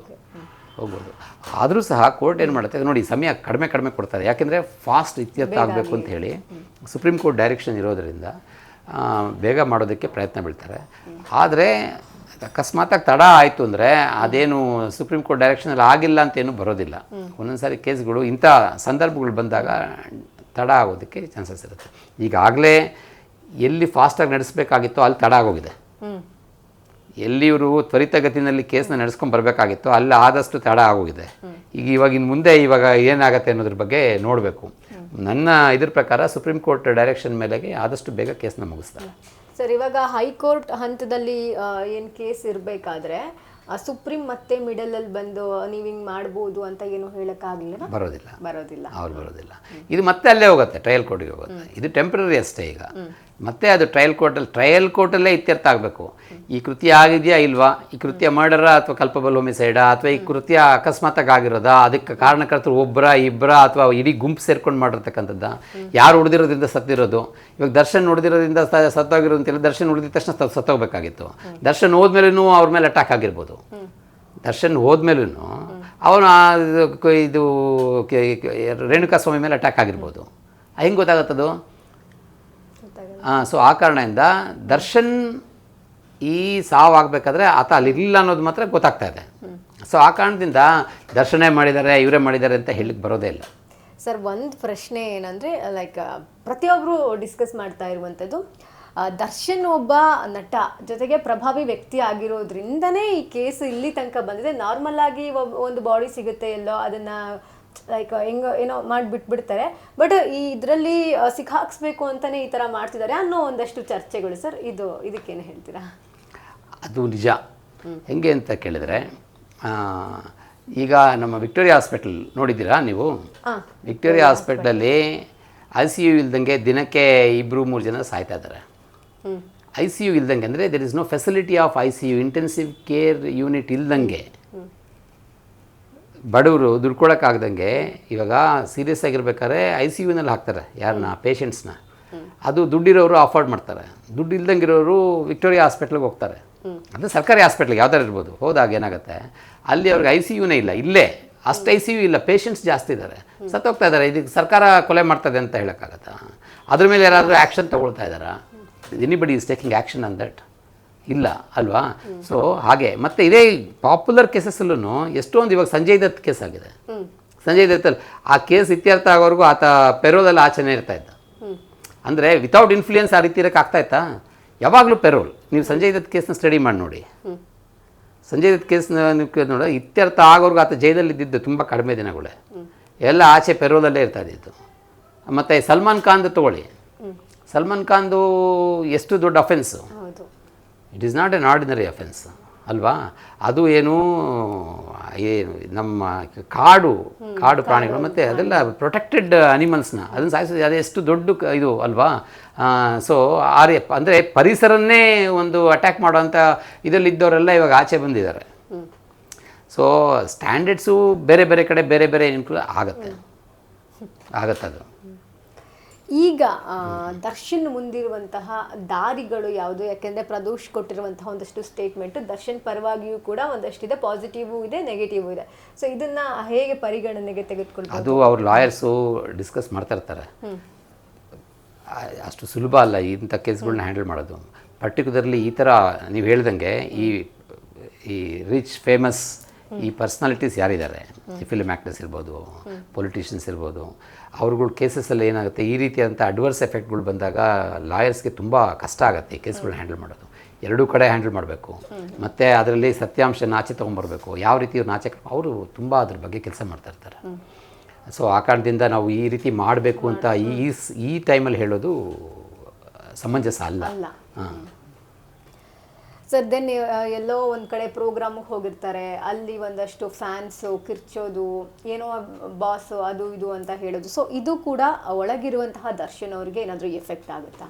ಇದು ಖಂಡಿತ ಆಗೋದಿಲ್ಲ. ಏನಕ್ಕೆ ಆಗಬೇಕು ಕೇಳಿ. ಈಗ ದರ್ಶನ್ ಹೇಳಿದಾರೆ ಇವ್ರಿಗೆ ಬಂದು ಗಲಾಟೆ ಮಾಡಿ ಅಂತ ಹೇಳಿ? ಇಲ್ಲ. ನಾನು ಕೆಲವು ವೀಡಿಯೋಸ್ ನೋಡಿದ್ದೀನಿ ದರ್ಶನ್ದು. ಅವರು ರೋಡಲ್ಲಿ ಹೋಗ್ತಾ ಇರಬೇಕಾದ್ರೆ ಕಾರಲ್ಲಿ ಅವ್ರ ಹತ್ರ ಫೋಟೋ ತೊಗೊಳ್ಬೇಕು, ಅವ್ರನ್ನ ನೋಡಬೇಕು ಅಂಥೇಳಿ ಟ್ರಾಫಿಕ್ ವೈಲೇಷನ್ ಮಾಡಬೇಕಾದ್ರೆ ದರ್ಶನ್ ಬಂದ್ಬಿಟ್ಟು ನಿಂತ್ಕೊಂಡು ವಾರ್ನ್ ಮಾಡಿರೋದನ್ನು ನಾನು ನೋಡಿದ್ದೀನಿ. ಈ ಥರ ಮಾಡಬೇಡಿ, ಕೆಳಗಡೆ ಬೀಳ್ತೀರಾ, ಈ ರೀತಿ ಮಾಡಬೇಡಿ, ಬುದ್ಧಿ ಉಪಯೋಗಿಸಿ ಅಂತ ಹೇಳಿ ನೋಡಿದೆ. ಅಂದರೆ ಒಂದು ಸಾಮಾಜಿಕ ಕಳ್ಕಳಿ ಇದೆ ಅನ್ನೋದು ಅದ್ರಲ್ಲಿ ಗೊತ್ತಾಗತ್ತಲ್ವ? ಸೊ ಆ ಕಾರಣದಿಂದ ಇವಾಗ ಅಕಸ್ಮಾತಾಗಿ ದರ್ಶನ್ ಫ್ಯಾನ್ಸ್ ಗಲಾಟೆ ಮಾಡೋದಕ್ಕೂ ಇವ್ರಿಗೂ ಸಂಬಂಧನೇ, ಇದ್ರ ಮೇಲೆ ಆ್ಯಕ್ಚುಲಿ ಇಂಪ್ಯಾಕ್ಟ್ ಬೀಳಬಾರ್ದು. ಕಾನೂನು ಪ್ರಕಾರ ಏನು ಇಂಪ್ಯಾಕ್ಟ್ ಬೀಳಬಾರ್ದು. ಇವಾಗ ಏನಾಗುತ್ತೆ, ಯಾರೋ ಒಬ್ಬರು ಒಂದು ಹೀರೋ ಇದಾದಾಗ ಯಾರೋ ಒಬ್ಬರು ಇನ್ಮಾಲ್ಯೂಷನ್ ಮಾಡ್ಕೊಂಡ್ಬಿಡ್ತಾರೆ, ಅಥವಾ ಯಾವುದೋ ಒಂದು ಇವಾಗ ನೀಟ್ ಇದಾಯಿತು ಅವಾಗ ಯಾರೋ ಒಬ್ಬರು ಇದು ಸೂಸೈಡ್ ಮಾಡ್ಕೊಂಡ್ಬಿಟ್ರು ಸ್ಟೂಡೆಂಟ್ಸು. ಸೊ ಅದು ನೀಟ್ ಎಕ್ಸಾಮಿನೇಷನ್ ಅಥಾರಿಟಿಗೂ ಸೂಸೈಡ್ ಮಾಡ್ಕೊಂಡವ್ರಿಗೆ ಕನೆಕ್ಟ್ ಮಾಡೋಕ್ಕಾಗತ್ತಾ? ಸೊ ಆಗೋದಿಲ್ಲ. ಆದರೆ ಒಂದು ಏನು ಮಾಡಬೇಕು, ಫ್ಯಾನ್ಸ್ ಅಂತೇಳಿ ಈಗ ನೋಡಿ ಸೋಷಿಯಲ್ ಮೀಡಿಯಾ ಎಷ್ಟಿದೆ, ಈಗ ನಮ್ಮದು ಕಾನೂನು ಯಾವ ರೀತಿ ನಡೀತಾ ಇದೆ ಅಂತ ಎಲ್ಲರಿಗೂ ಮಿನಿಮಮ್ ಜ್ಞಾನ ಇದ್ದೇ ಇರುತ್ತೆ. ಮತ್ತು ಇಂಥ ಸಮಯದಲ್ಲಿ ದರ್ಶನ್ ಕೇಸಿಗೆ ತೊಂದರೆ ಆಗಬಾರ್ದು ಅಂದರೆ ದರ್ಶನ್ ಫ್ಯಾನ್ಸ್ ಬಂದು ಕಾಮಾಗಿರಬೇಕು, ಸಹನೆ ಇರಬೇಕು. ಅದಕ್ಕೆ ಅವ್ರು ಅಬ್ಸರ್ವ್ ಮಾಡಿ ಏನಾಗ್ತದೆ ಅಂತ ತಿಳ್ಕೊಳ್ಳೋದು ಅವ್ರ ರೈಟ್. ಅದು ಅವರು ಏನು ಹೇಳ್ತಾರೆ, ಆ ಹೀರೋಗೆ ಏನಾಗ್ತದೆ ಏನಾಗಿದೆ ಅನ್ನೋದು ಕಳವಳ ಇರುತ್ತೆ, ಏನಾಗ್ತದೆ ಅಂತ ತಿಳ್ಕೊಳ್ಳಿ, ಅದ್ರ ಬಗ್ಗೆ ಏನೂ ಇಲ್ಲ. ಆದರೆ ಎಲ್ಲಾದರೂ ಹೋದಾಗ ಮೀಟಿಂಗಲ್ಲಿ ಗಲಾಟೆ ಮಾಡೋದು, ಆ ರೀತಿ ಮಾಡಿದಾಗ ಏನಾಗುತ್ತೆ, ದರ್ಶನ್ ಕೇಸ್ ಮೇಲೆ ಏನು ಇಂಪ್ಯಾಕ್ಟ್ ಆಗಿಲ್ಲ ಅಂದ್ರೂ ಸಹ ದರ್ಶನ್ ಫ್ಯಾನ್ಸ್ ಎಲ್ಲ ಒಂದು ಪರ್ಟಿಕ್ಯುಲರ್ ಇದು ಅಂತ ಹೇಳಿ ಬ್ರ್ಯಾಂಡ್ ಮಾಡೋವಂಥ ಕೆಲಸಗಳು ನಡೆಯುತ್ತೆ. ಸೊ ಆ ಕಾರಣದಿಂದ ಯಾರೂ ಆತಂಕಕ್ಕೆ ಆ ರೀತಿ ಒಳಗಾಗಬಾರ್ದು. ಏನೇ ಮಾಡಿದ್ರು ಕಾನೂನು ಪ್ರಕಾರ ಮಾಡಬೇಕು, ಕಾನೂನನ್ನ ಜೊತೆಗೆ ಹೋಗಬೇಕು ಹೊರತು ಕಾನೂನು ವಿರುದ್ಧವಾಗಿ ಎಲ್ಲಿ ಒಂದು ಕಡೆ ಕೆಚ್ಚುವಂಥದ್ದು, ಅಸೆಂಬಲ್ ಆಗುವಂಥದ್ದು, ಗಲಾಟೆ ಮಾಡುವಂಥದ್ದು ಅದು ಆಗಬಾರ್ದು. ಅದು ಅರ್ಥ ಮಾಡ್ಕೊಳ್ತಾರೆ, ಫ್ಯಾನ್ಸ್ಗಷ್ಟು ಇದಿರುತ್ತೆ, ದೇ ವಿಲ್ ಲರ್ನ್ ಅಂತ ಅನಿಸುತ್ತೆ. ಸರ್, ಮತ್ತೊಂದು ಇಂಪಾರ್ಟೆಂಟ್ ಪ್ರಶ್ನೆ ಏನಂದರೆ, ರೇಣುಕಾ ಸ್ವಾಮಿ ಅವರು ಮಾಡಿರುವಂಥದ್ದು ಅಪರಾಧನೇ. ಅವರು ಆ ಥರ ಮೆಸೇಜ್ ಮಾಡಿರುವಂಥದ್ದು, ಫೋಟೋಸ್ ಕಳಿಸಿರುವಂಥದ್ದು. ಸೊ ನಮ್ಮ ಕಾನೂನು ಏನು ಹೇಳುತ್ತೆ ಇದ್ರ ಬಗ್ಗೆ ಅಂತಂದರೆ, ಅವ್ರು ಏನಾದರೂ ಇದ್ದಿದ್ರೆ ಅವ್ರಿಗೆ ಯಾವ ರೀತಿ ಶಿಕ್ಷೆ ಆಗ್ತಿತ್ತು? ಈಗ ಸದ್ಯಕ್ಕೆ ಸೋಷಿಯಲ್ ಮೀಡಿಯಾ ಓಪನ್ ಮಾಡಿದ್ರೆ ಬರೀ ಮಹಿಳೆಯರಿಗೆ ಕೆಟ್ಟ ಕೆಟ್ಟ ಪದವನ್ನು ಬಳಸೋದು, ಅಶ್ಲೀಲವಾಗಿ ಮಾತಾಡೋದ್ರ ಬಗ್ಗೆ ಇದೇ ಪ್ರತಿದಿನ ನಾವು ನೋಡ್ತಾ ಇದ್ದೀವಿ. ಸೊ ಇದಕ್ಕೆ ಕಾನೂನಿನ ಪ್ರಕಾರ ಏನು ಶಿಕ್ಷೆ ಇದೆ? ಕಾನೂನು ಏನು ಹೇಳುತ್ತೆ? ಅಕಸ್ಮಾತಾಗಿ ನೀವು ರಿವೈಂಡ್ ಮಾಡ್ಕೊಂಡು ವಾಪಸ್ ಹೊಟ್ಟೋಗಿ ಈ ರೇಣುಕಾ ಸ್ವಾಮಿ ಈ ಥರ ಮೆಸೇಜ್ ಕಳಿಸಿರೋದನ್ನು ದರ್ಶನ್ ಅಥವಾ ಪವಿತ್ರ ಗೌಡ ಅದನ್ನು ಪೊಲೀಸಿಗೆ ಕೊಟ್ಬಿಟ್ಟು ಕಾನೂನು ಪ್ರಕಾರ ಅವ್ರ ಆ್ಯಕ್ಷನ್ ತಗೊಳ್ಳಿ ಅಂತ ಹೇಳಿದರೆ ಈ ದರ್ಶನ್ ಇರೋ ಥರ ಅವನು ಹೊರಡೆ ಇರ್ತಾ ಇದ್ದೆ ಅಷ್ಟೊತ್ತಿಗೆ. ರೇಣುಕಾ ಸ್ವಾಮಿ ಹೌದು, ಮತ್ತು ಅದು ಎಷ್ಟು ಅಪರಾಧ ಅಲ್ವಾ ಅದು? ಅವ್ನು ಮಾಡೋದೇನು, ಅವನೇ ಈಸ್ ನಾಟ್ ಏನು. ಆದರೆ ಇವ್ರು ಕಾನೂನು ಕೈಗೆ ತೊಗೊಂಡಿದ್ದಾರೆ ಅನ್ನೋದು ಇವಾಗ ಕಾನೂನು ಕೈಗೆ ತೊಗೊಂಡು ಏನು ಕೊಲೆ ನಡೆದಿದೆ ಅನ್ನೋದು ಇವಾಗ ಆಪಾದನೆ ಅಷ್ಟೇ. ಅವನು ಯಾರು, ಅವನು is not having A clean certificate ಏನಲ್ಲ ಅಂತ ಅಲ್ವಾ? ಅವ್ನು ಮಾಡಿರೋದಂತೆ ಅಂತ ಕೆಲಸ ಅದು ಇಟ್ಸ್ ಎ ಕ್ರಿಮಿನಲ್ ಅಫೆನ್ಸ್ ಅಲ್ವಾ? ಆ ರೀತಿ ಮಾಡೋದು ಒಂದು ವುಮನ್ ಮಾಡಸ್ಟಿನ ಔಟ್ರೇಜ್ ಮಾಡೋವಂಥದ್ದು. ಅಂದರೆ outraging the modesty of woman is an offence. Actually ಅವನು if is alive he should be behind bars. ಆ ಥರ ಅದು. ಸರ್, ಏನು ಶಿಕ್ಷೆ ಕೊಡುತ್ತೆ ಕಾನೂನು ಈ ಥರ ಕೆಟ್ಟ ಮೆಸೇಜ್ ಮಾಡೋರಿಗೆ, ಅಥವಾ ಪ್ರೈವೇಟ್ ಪಾರ್ಟ್ ಫೋಟೋ ತೆಗೆದು ಒಂದು ವುಮನ್ಗೆ ಕಳಿಸೋರಿಗೆ, ಅಥವಾ ಅಶ್ಲೀಲವಾಗಿ ಕಮೆಂಟ್ ಮಾಡೋರಿಗೆ ಏನು ಶಿಕ್ಷೆ ಇದೆ ಅಂತ? ಈಗ ಇದರಲ್ಲೂ ಬೇರೆ ಬೇರೆ ಥರ ಇದೆ, ಆಯ್ತಲ್ವಾ? ಅಂದರೆ ಈಗ outraging the modesty of woman ಅಂದರೆ ಆಕೆ ಘನತೆ ಗೌರವಕ್ಕೆ ಧಕ್ಕೆ ತರುವಂಥ ಯಾವುದೇ ಕೃತ್ಯ ಆದ್ರೂ it is A punishable. Minimum 2 years prove ಆಗಬೇಕು. ಹೌದು, ಆ ರೀತಿ. ಮತ್ತು ನಿಮಗೆ ಗೊತ್ತಿರೋ ಥರ ಈಗ ರೇಪ್ ಆನ್ ವುಮನ್, ಅದು ಎಲ್ಲದಕ್ಕಿಂತ ಇದು ತೀವ್ರವಾದಂಥ ಶಿಕ್ಷೆಗಳು ಅದಕ್ಕೆ ಸಿಕ್ಬಿಡುತ್ತೆ. ವರ್ಷಗಟ್ಟಲೆ 6 ವರ್ಷದಿಂದ 14 ವರ್ಷದವರೆಗೂ ಶಿಕ್ಷೆ ಆಗೋ ಚಾನ್ಸಸ್ ಇರುತ್ತೆ. So any crime against woman is A punishable offence provided it is proved. Prove ಆದರೆ ಮಾತ್ರ. ಮತ್ತು ಯಾರು ಆ ಒಂದು ಸಂತ್ರಸ್ತೆ ಇರ್ತಾರಲ್ಲ ಆಕೆ ಮುಂದೆ ಬಂದು ಕಂಪ್ಲೇಂಟ್ ಕೊಡಬೇಕು. ಸುಮಾರು ಕೇಸ್ಗಳು ಮುಚ್ಚೋಗುತ್ತೆ, ಯಾಕೆಂದರೆ ಆಕೆ ಬಂದು ಕಂಪ್ಲೇಂಟ್ ಕೊಟ್ಟರೆ ಇನ್ನು ಎಲ್ಲ ಪಬ್ಲಿಕ್ಗೆ ಗೊತ್ತಾಗುತ್ತೆ ಅನ್ನೋ ಒಂದು ಇದಕ್ಕೆ ಇದಾಗ್ತಾಯಿದೆ. ಬಟ್ ಈ ನಡುವೆ ಸಮಾಜ ಎಚ್ಚೆತ್ತುಕೊಳ್ತಾ ಇದೆ. ಲೇಡೀಸ್ ಈ ನಡುವೆ ತುಂಬ ನಾಲೆಜಬಲ್ ಆಗಿದ್ದಾರೆ, ಮತ್ತು ಅವ್ರ ಮರ್ಯಾದೆನ ಹೇಗೆ ಉಳಿಸ್ಕೊಳ್ಬೇಕು ಅನ್ನೋದ್ರ ಬಗ್ಗೆ ಅವ್ರು ಆಲೋಚನೆ ಮಾಡ್ತಾಯಿದ್ದಾರೆ. ಇದರಲ್ಲಿ ಸ್ವಲ್ಪ ಎಕ್ಸ್ಟ್ರಾ ಆಲೋಚನೆ ಆಗೋಯ್ತಾ ಅಂತ ಈ ಕೇಸಲ್ಲಿ. ಇಲ್ಲ ಅಂತಿದ್ರೆ ಏನಾಗಿರೋದು, ಯಾವಾಗ ನಾವು ಕಾನೂನನ್ನ ಕೈಗೆ ತೊಗೊಳ್ತೀವೋ, ಕಾನೂನು ಕೈ ತೊಗೊಂಡಾಗ ಏನಾಗುತ್ತೆ, ಆ ರೋಷ ಆವೇಶಕ್ಕೆ ಒಬ್ಬರು ಸರೆಂಡರ್ ಆಗೋದಾಗ, ಕಾನೂನು ಹಿಂದೆ ಹೊಟ್ಟೋದಾಗ ಈ ರೀತಿಯಾದಂಥ ಕಾರ್ಯಗಳಾಗುತ್ತೆ. ಸರ್, ರೀಸೆಂಟಾಗಿ ನಾನು ನಿಮ್ಮ ಹತ್ರ ಮಾತಾಡಿದ್ದೆ ಫೋನೋದಲ್ಲಿ. ಅಂದರೆ ಏನು ಕೇಸ್ ನಡೀತಾ ಇದೆ ಆ ಕೇಸ್ ಬಗ್ಗೆ ಒಂದಷ್ಟು ಪ್ರಶ್ನೆ ಕೇಳಿದೆ. ಸೊ ನಮಗೆ ಒಂದಷ್ಟು ಕಮೆಂಟ್ಸ್ ಬಂದಿತ್ತು. ಇವರು ದರ್ಶನ್ ಅವರ ಫ್ಯಾನ್ ಅನಿಸುತ್ತೆ, ಅದಕ್ಕೋಸ್ಕರ ಬರೀ ಅವ್ರ ಸುದ್ದಿನೇ ಮಾಡ್ತಾ ಇದ್ದಾರೆ ಅನ್ನೋ ಒಂದಷ್ಟು ಕಮೆಂಟ್ಸ್ಗಳು ಬಂದಿತ್ತು. ಅಂದರೆ ಏನು ನಡೀತಾ ಇದೆ ನಾವು ಅದನ್ನು ಹೇಳಕ್ಕೆ ಹೊರಟಿದ್ದೀವಿ. ಸೊ ಲೈಕ್ ಅದನ್ನು ಫ್ಯಾನ್ ಅಂತ ಹೇಳೋ ಒಂದಷ್ಟು ಜನ ಇರ್ತಾರೆ, ಜೊತೆಗೆ ಇದಕ್ಕೆ ಇನ್ನೊಂದಷ್ಟು ಕಮೆಂಟ್ ಮಾಡೋ ಒಂದಷ್ಟು ಜನ ಕೂಡ ಇರ್ತಾರೆ. ಸೊ ಇದೆಲ್ಲ ಏನು ಅನ್ಸುತ್ತೆ ಸರ್? ನಾನು ಹೇಳ್ತೀನಿ ನೋಡಿ, ಈಗ ದರ್ಶನ್ ವಿರುದ್ಧವಾಗಿ ಪ್ರಚಾರ ಮಾಡುವಂಥ ಚಾನೆಲ್ಗಳು ಊರು ತುಂಬ ಇದ್ದಾವೆ. ಅದನ್ನೇನಂತ ಕರಿತೀರ ನೀವು? ಅಂದರೆ ಜನರಲ್ಲಾಗಿ ಮೀಡಿಯಾ ಅನ್ನೋದು, ಮೀಡಿಯಾ ಅವ್ರಿಗೆ ಆದಂಥ ಒಂದು ಎಥಿಕ್ಸ್ ಇರುತ್ತೆ, ಆಯಿತಾ? ಮೀಡಿಯಾ ಎಥಿಕ್ಸ್ ಅಂತ ಒಂದು, ಜರ್ನಲಿಸ್ಟ್ ಎಥಿಕ್ಸ್ ಅಂತ ಒಂದಿರುತ್ತೆ, ಜರ್ನಲಿಸ್ಟ್ ಸ್ಟ್ಯಾಂಡರ್ಡ್ಸ್ ಅಂತ ಒಂದಿರುತ್ತೆ. ಅದ್ರ ಪ್ರಕಾರ ಮಾಡ್ಕೊಂಡು ಹೋಗ್ಬೇಕು. ಇವಾಗ ನನಗೆ ನೀವು ಏನು ಮಾಡ್ತಾಯಿದ್ದೀರಾ, ನೀವು ನ್ಯೂಟ್ರಲ್ ಆಗಿದ್ದೀರಾ ಅಂತ ನನಗನ್ಸುತ್ತೆ. ನೀವು ನ್ಯೂಟ್ರಲ್ ಆಗಿದ್ದೀರಾ ಅಂತ ಅನಿಸುತ್ತೆ. ಎಷ್ಟೋ ಮೇನ್ ಸ್ಟ್ರೀಮ್ ಮೀಡಿಯಾಗಿಂತ ನೀವು ಒಳ್ಳೆ ಉತ್ತಮ ಕೆಲಸ ಮಾಡ್ತಾಯಿದ್ದೀರ ಅಂತ ನನಗನ್ಸುತ್ತೆ. ಇರೋ ಥರ ಹೇಳೋದು, ಯಾರೊಬ್ಬರ ಬಗ್ಗೆನೂ ವಹಿಸ್ಕೊಂಡು ಮಾತಾಡೋವಂಥದ್ದಲ್ಲ. ಬಹುಶಃ ಬಾಸ್ ಟಿ ವಿ ಅನ್ನೋದಕ್ಕೋಸ್ಕರ ಆ ರೀತಿ ಬಂದಿರ್ಬೋದೇನೋ, ಆ ರೀತಿ ಇರ್ಬೋದು. ಆದರೆ ಆ ರೀತಿ ಏನಿಲ್ಲ. ನನ್ನ ಬಗ್ಗೆ ಏನಾರು ಆ ಥರ ಕಾಮೆಂಟ್ಸ್ ಹೇಳ್ತಾ ಇದ್ದಾರಾ, ಇವ್ರು ದರ್ಶನ್ ಕಡೆ ಇದು ಅಂತಲೇ? ಆ ರೀತಿ ದರ್ಶನ್ ಅವರ ಅಭಿಮಾನಿ ಅನ್ಸುತ್ತೆ.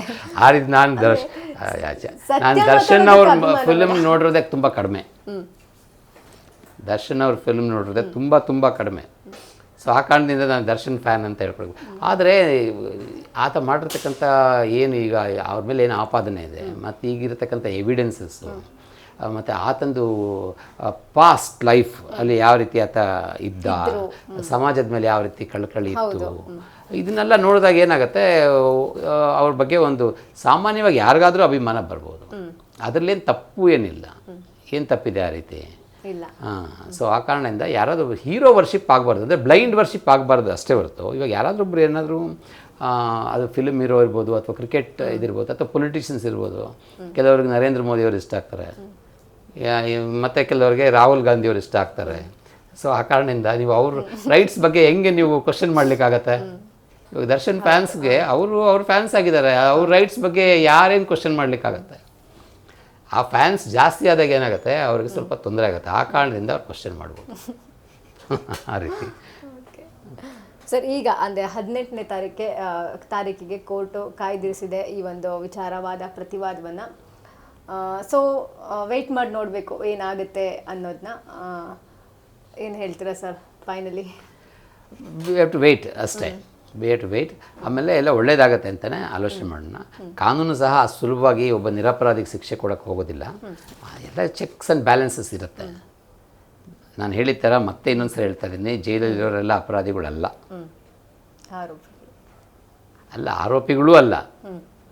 ಯಾವುದೋ ಒಂದು ಸಂದರ್ಭದಲ್ಲಿ ಆರೋಪಿಗಳಾಗಿ ಹೊರಟೋಗಿರ್ತಾರೆ ಅಂಥವ್ರು ನಾನು ನೋಡಿದ್ದೀನಿ, ಸುಮಾರು ಜನ ನೋಡಿದ್ದೀನಿ. ನನ್ನ ಪ್ರಾಕ್ಟೀಸಲ್ಲಿ ಎಷ್ಟೊಂದು ಜನ ನಿರಪರಾಧಿಗಳು ಅಪರಾಧಿಗಳಾಗಿ ಒಳಗಡೆ ಇರೋರನ್ನೂ ನಾನು ನೋಡಿದ್ದೀನಿ. ಇವಾಗ ರೀಸೆಂಟಾಗಿ ಒಂದು ಕೇಸ್ ಆಯಿತು ಮೈಸೂರಲ್ಲಿ, ಕೊಲೆ ಕೇಸ್ ಮೇಲೆ ಆತನ ಜೈಲಿಗೆ ಹಾಕ್ಬಿಟ್ಟಿದ್ರು. ಅವನ ಹೆಂಡ್ತಿನ ಕೊಲೆ ಮಾಡಿದ್ದಾರೆ ಅಂಥೇಳಿ ಅವನ್ನ ಜೈಲಿಗೆ ಹಾಕ್ಬಿಟ್ಟಿದ್ರು. ಆಮೇಲೆ ಸ್ವಲ್ಪ ದಿನ ಆದಮೇಲೆ ಏನಾಯಿತು, ಅವ್ರ ಹೆಂಡ್ತಿ ವಾಪಸ್ ಬಂದುಬಿಟ್ಟಿದ್ಲು. ಈ ಕೇಸ್ ಬಗ್ಗೆ ನೀವು ನೋಡಿದ್ದೀರಾ? ಒಂದು ಎಪಿಸೋಡ್ ಮಾಡಿ, ಇದು ತುಂಬ ನೋಡಿ, ಒಳ್ಳೆ ಇಂಟ್ರೆಸ್ಟಿಂಗ್ ಕೇಸು. ಪಾಪ ಆತ ನಿರಪರಾಧಿ, ಬೇರೆ ದಾರಿ ಇಲ್ದಂಗೆ ಒಳಗಡೆ ಇದ್ದ. ಆತನ ಲಾಯರು ಇವನ ಹೆಂಡ್ತಿನ ನೋಡಿ ಕಂಡಿಡಿದು ಆಮೇಲೆ ಮೈಸೂರು ಕೋರ್ಟಿಗೆ ಬಂದು ಈ ಥರ ಕೊಲೆನೇ ಆಗಿಲ್ಲ, ನನ್ನ ಕ್ಲೈಂಟು ಒಳಗಡೆ ಜೈಲಲ್ಲಿದ್ದಾನೆ ಅಂತ ಹೇಳಿ ಅದು ಒಂದು ಇಶ್ಯೂನೇ ಆಯಿತು. ಆ ಕಾರಣದಿಂದ ವಿ ಹ್ಯಾವ್ ಟು ವೆಯ್ಟ್. ಎಲ್ಲದಕ್ಕೂ ಒಂದು ಕಾಲ ಅನ್ನೋದಿರುತ್ತೆ. ಆ ಕಾಲ ಇದ್ದಾಗ ಒಳ್ಳೆ ರಿಸಲ್ಟ್ಸ್ ಬರುತ್ತೆ. ಥ್ಯಾಂಕ್ ಯು ಸರ್, ಸಾಕಷ್ಟು ಇನ್ಫಾರ್ಮೇಷನನ್ನು ನಮಗೆ ಹಾಗೆ ನಮ್ಮ ವೀಕ್ಷಕರಿಗೆ ತಿಳಿಸ್ಕೊಟ್ರಿ. ಸೊ ಜಾಯ್ನ್ ಆಗಿದ್ದಕ್ಕೆ thank you so much sir. ನಮಸ್ಕಾರ, ಥ್ಯಾಂಕ್ ಯು ಸೊ ಮಚ್. ನೋಡಿದ್ರಲ್ವಾ, ಇದಾಗಿತ್ತು ಈ ಹೊತ್ತಿನ ಸ್ಪೆಷಲ್ ಎಪಿಸೋಡ್. ಇನ್ನಷ್ಟು ಹೆಚ್ಚಿನ ಅಪ್ಡೇಟ್ಸ್ಗಳಿಗಾಗಿ ನೋಡ್ತಾ ಇರಿ ಬಾಸ್ ಟಿವಿ. ಲೇಟೆಸ್ಟ್ ಹಾಗೂ ಇಂಟ್ರೆಸ್ಟಿಂಗ್ ಸುದ್ದಿಗಳಿಗಾಗಿ ಬಾಸ್ ಟಿವಿ ಕನ್ನಡ ಚಾನೆಲ್ನ ಸಬ್ಸ್ಕ್ರೈಬ್ ಮಾಡಿ. ಹಾಗೆಯೇ ಬೆಲ್ ಐಕಾನ್ ಪ್ರೆಸ್ ಮಾಡಿ. ಇದರ ಜೊತೆಗೆ ಫೇಸ್ಬುಕ್, ಇನ್ಸ್ಟಾಗ್ರಾಮ್, ಎಕ್ಸ್ನಲ್ಲೂ ಮಿಸ್ ಮಾಡದೆ ಫಾಲೋ ಮಾಡಿ.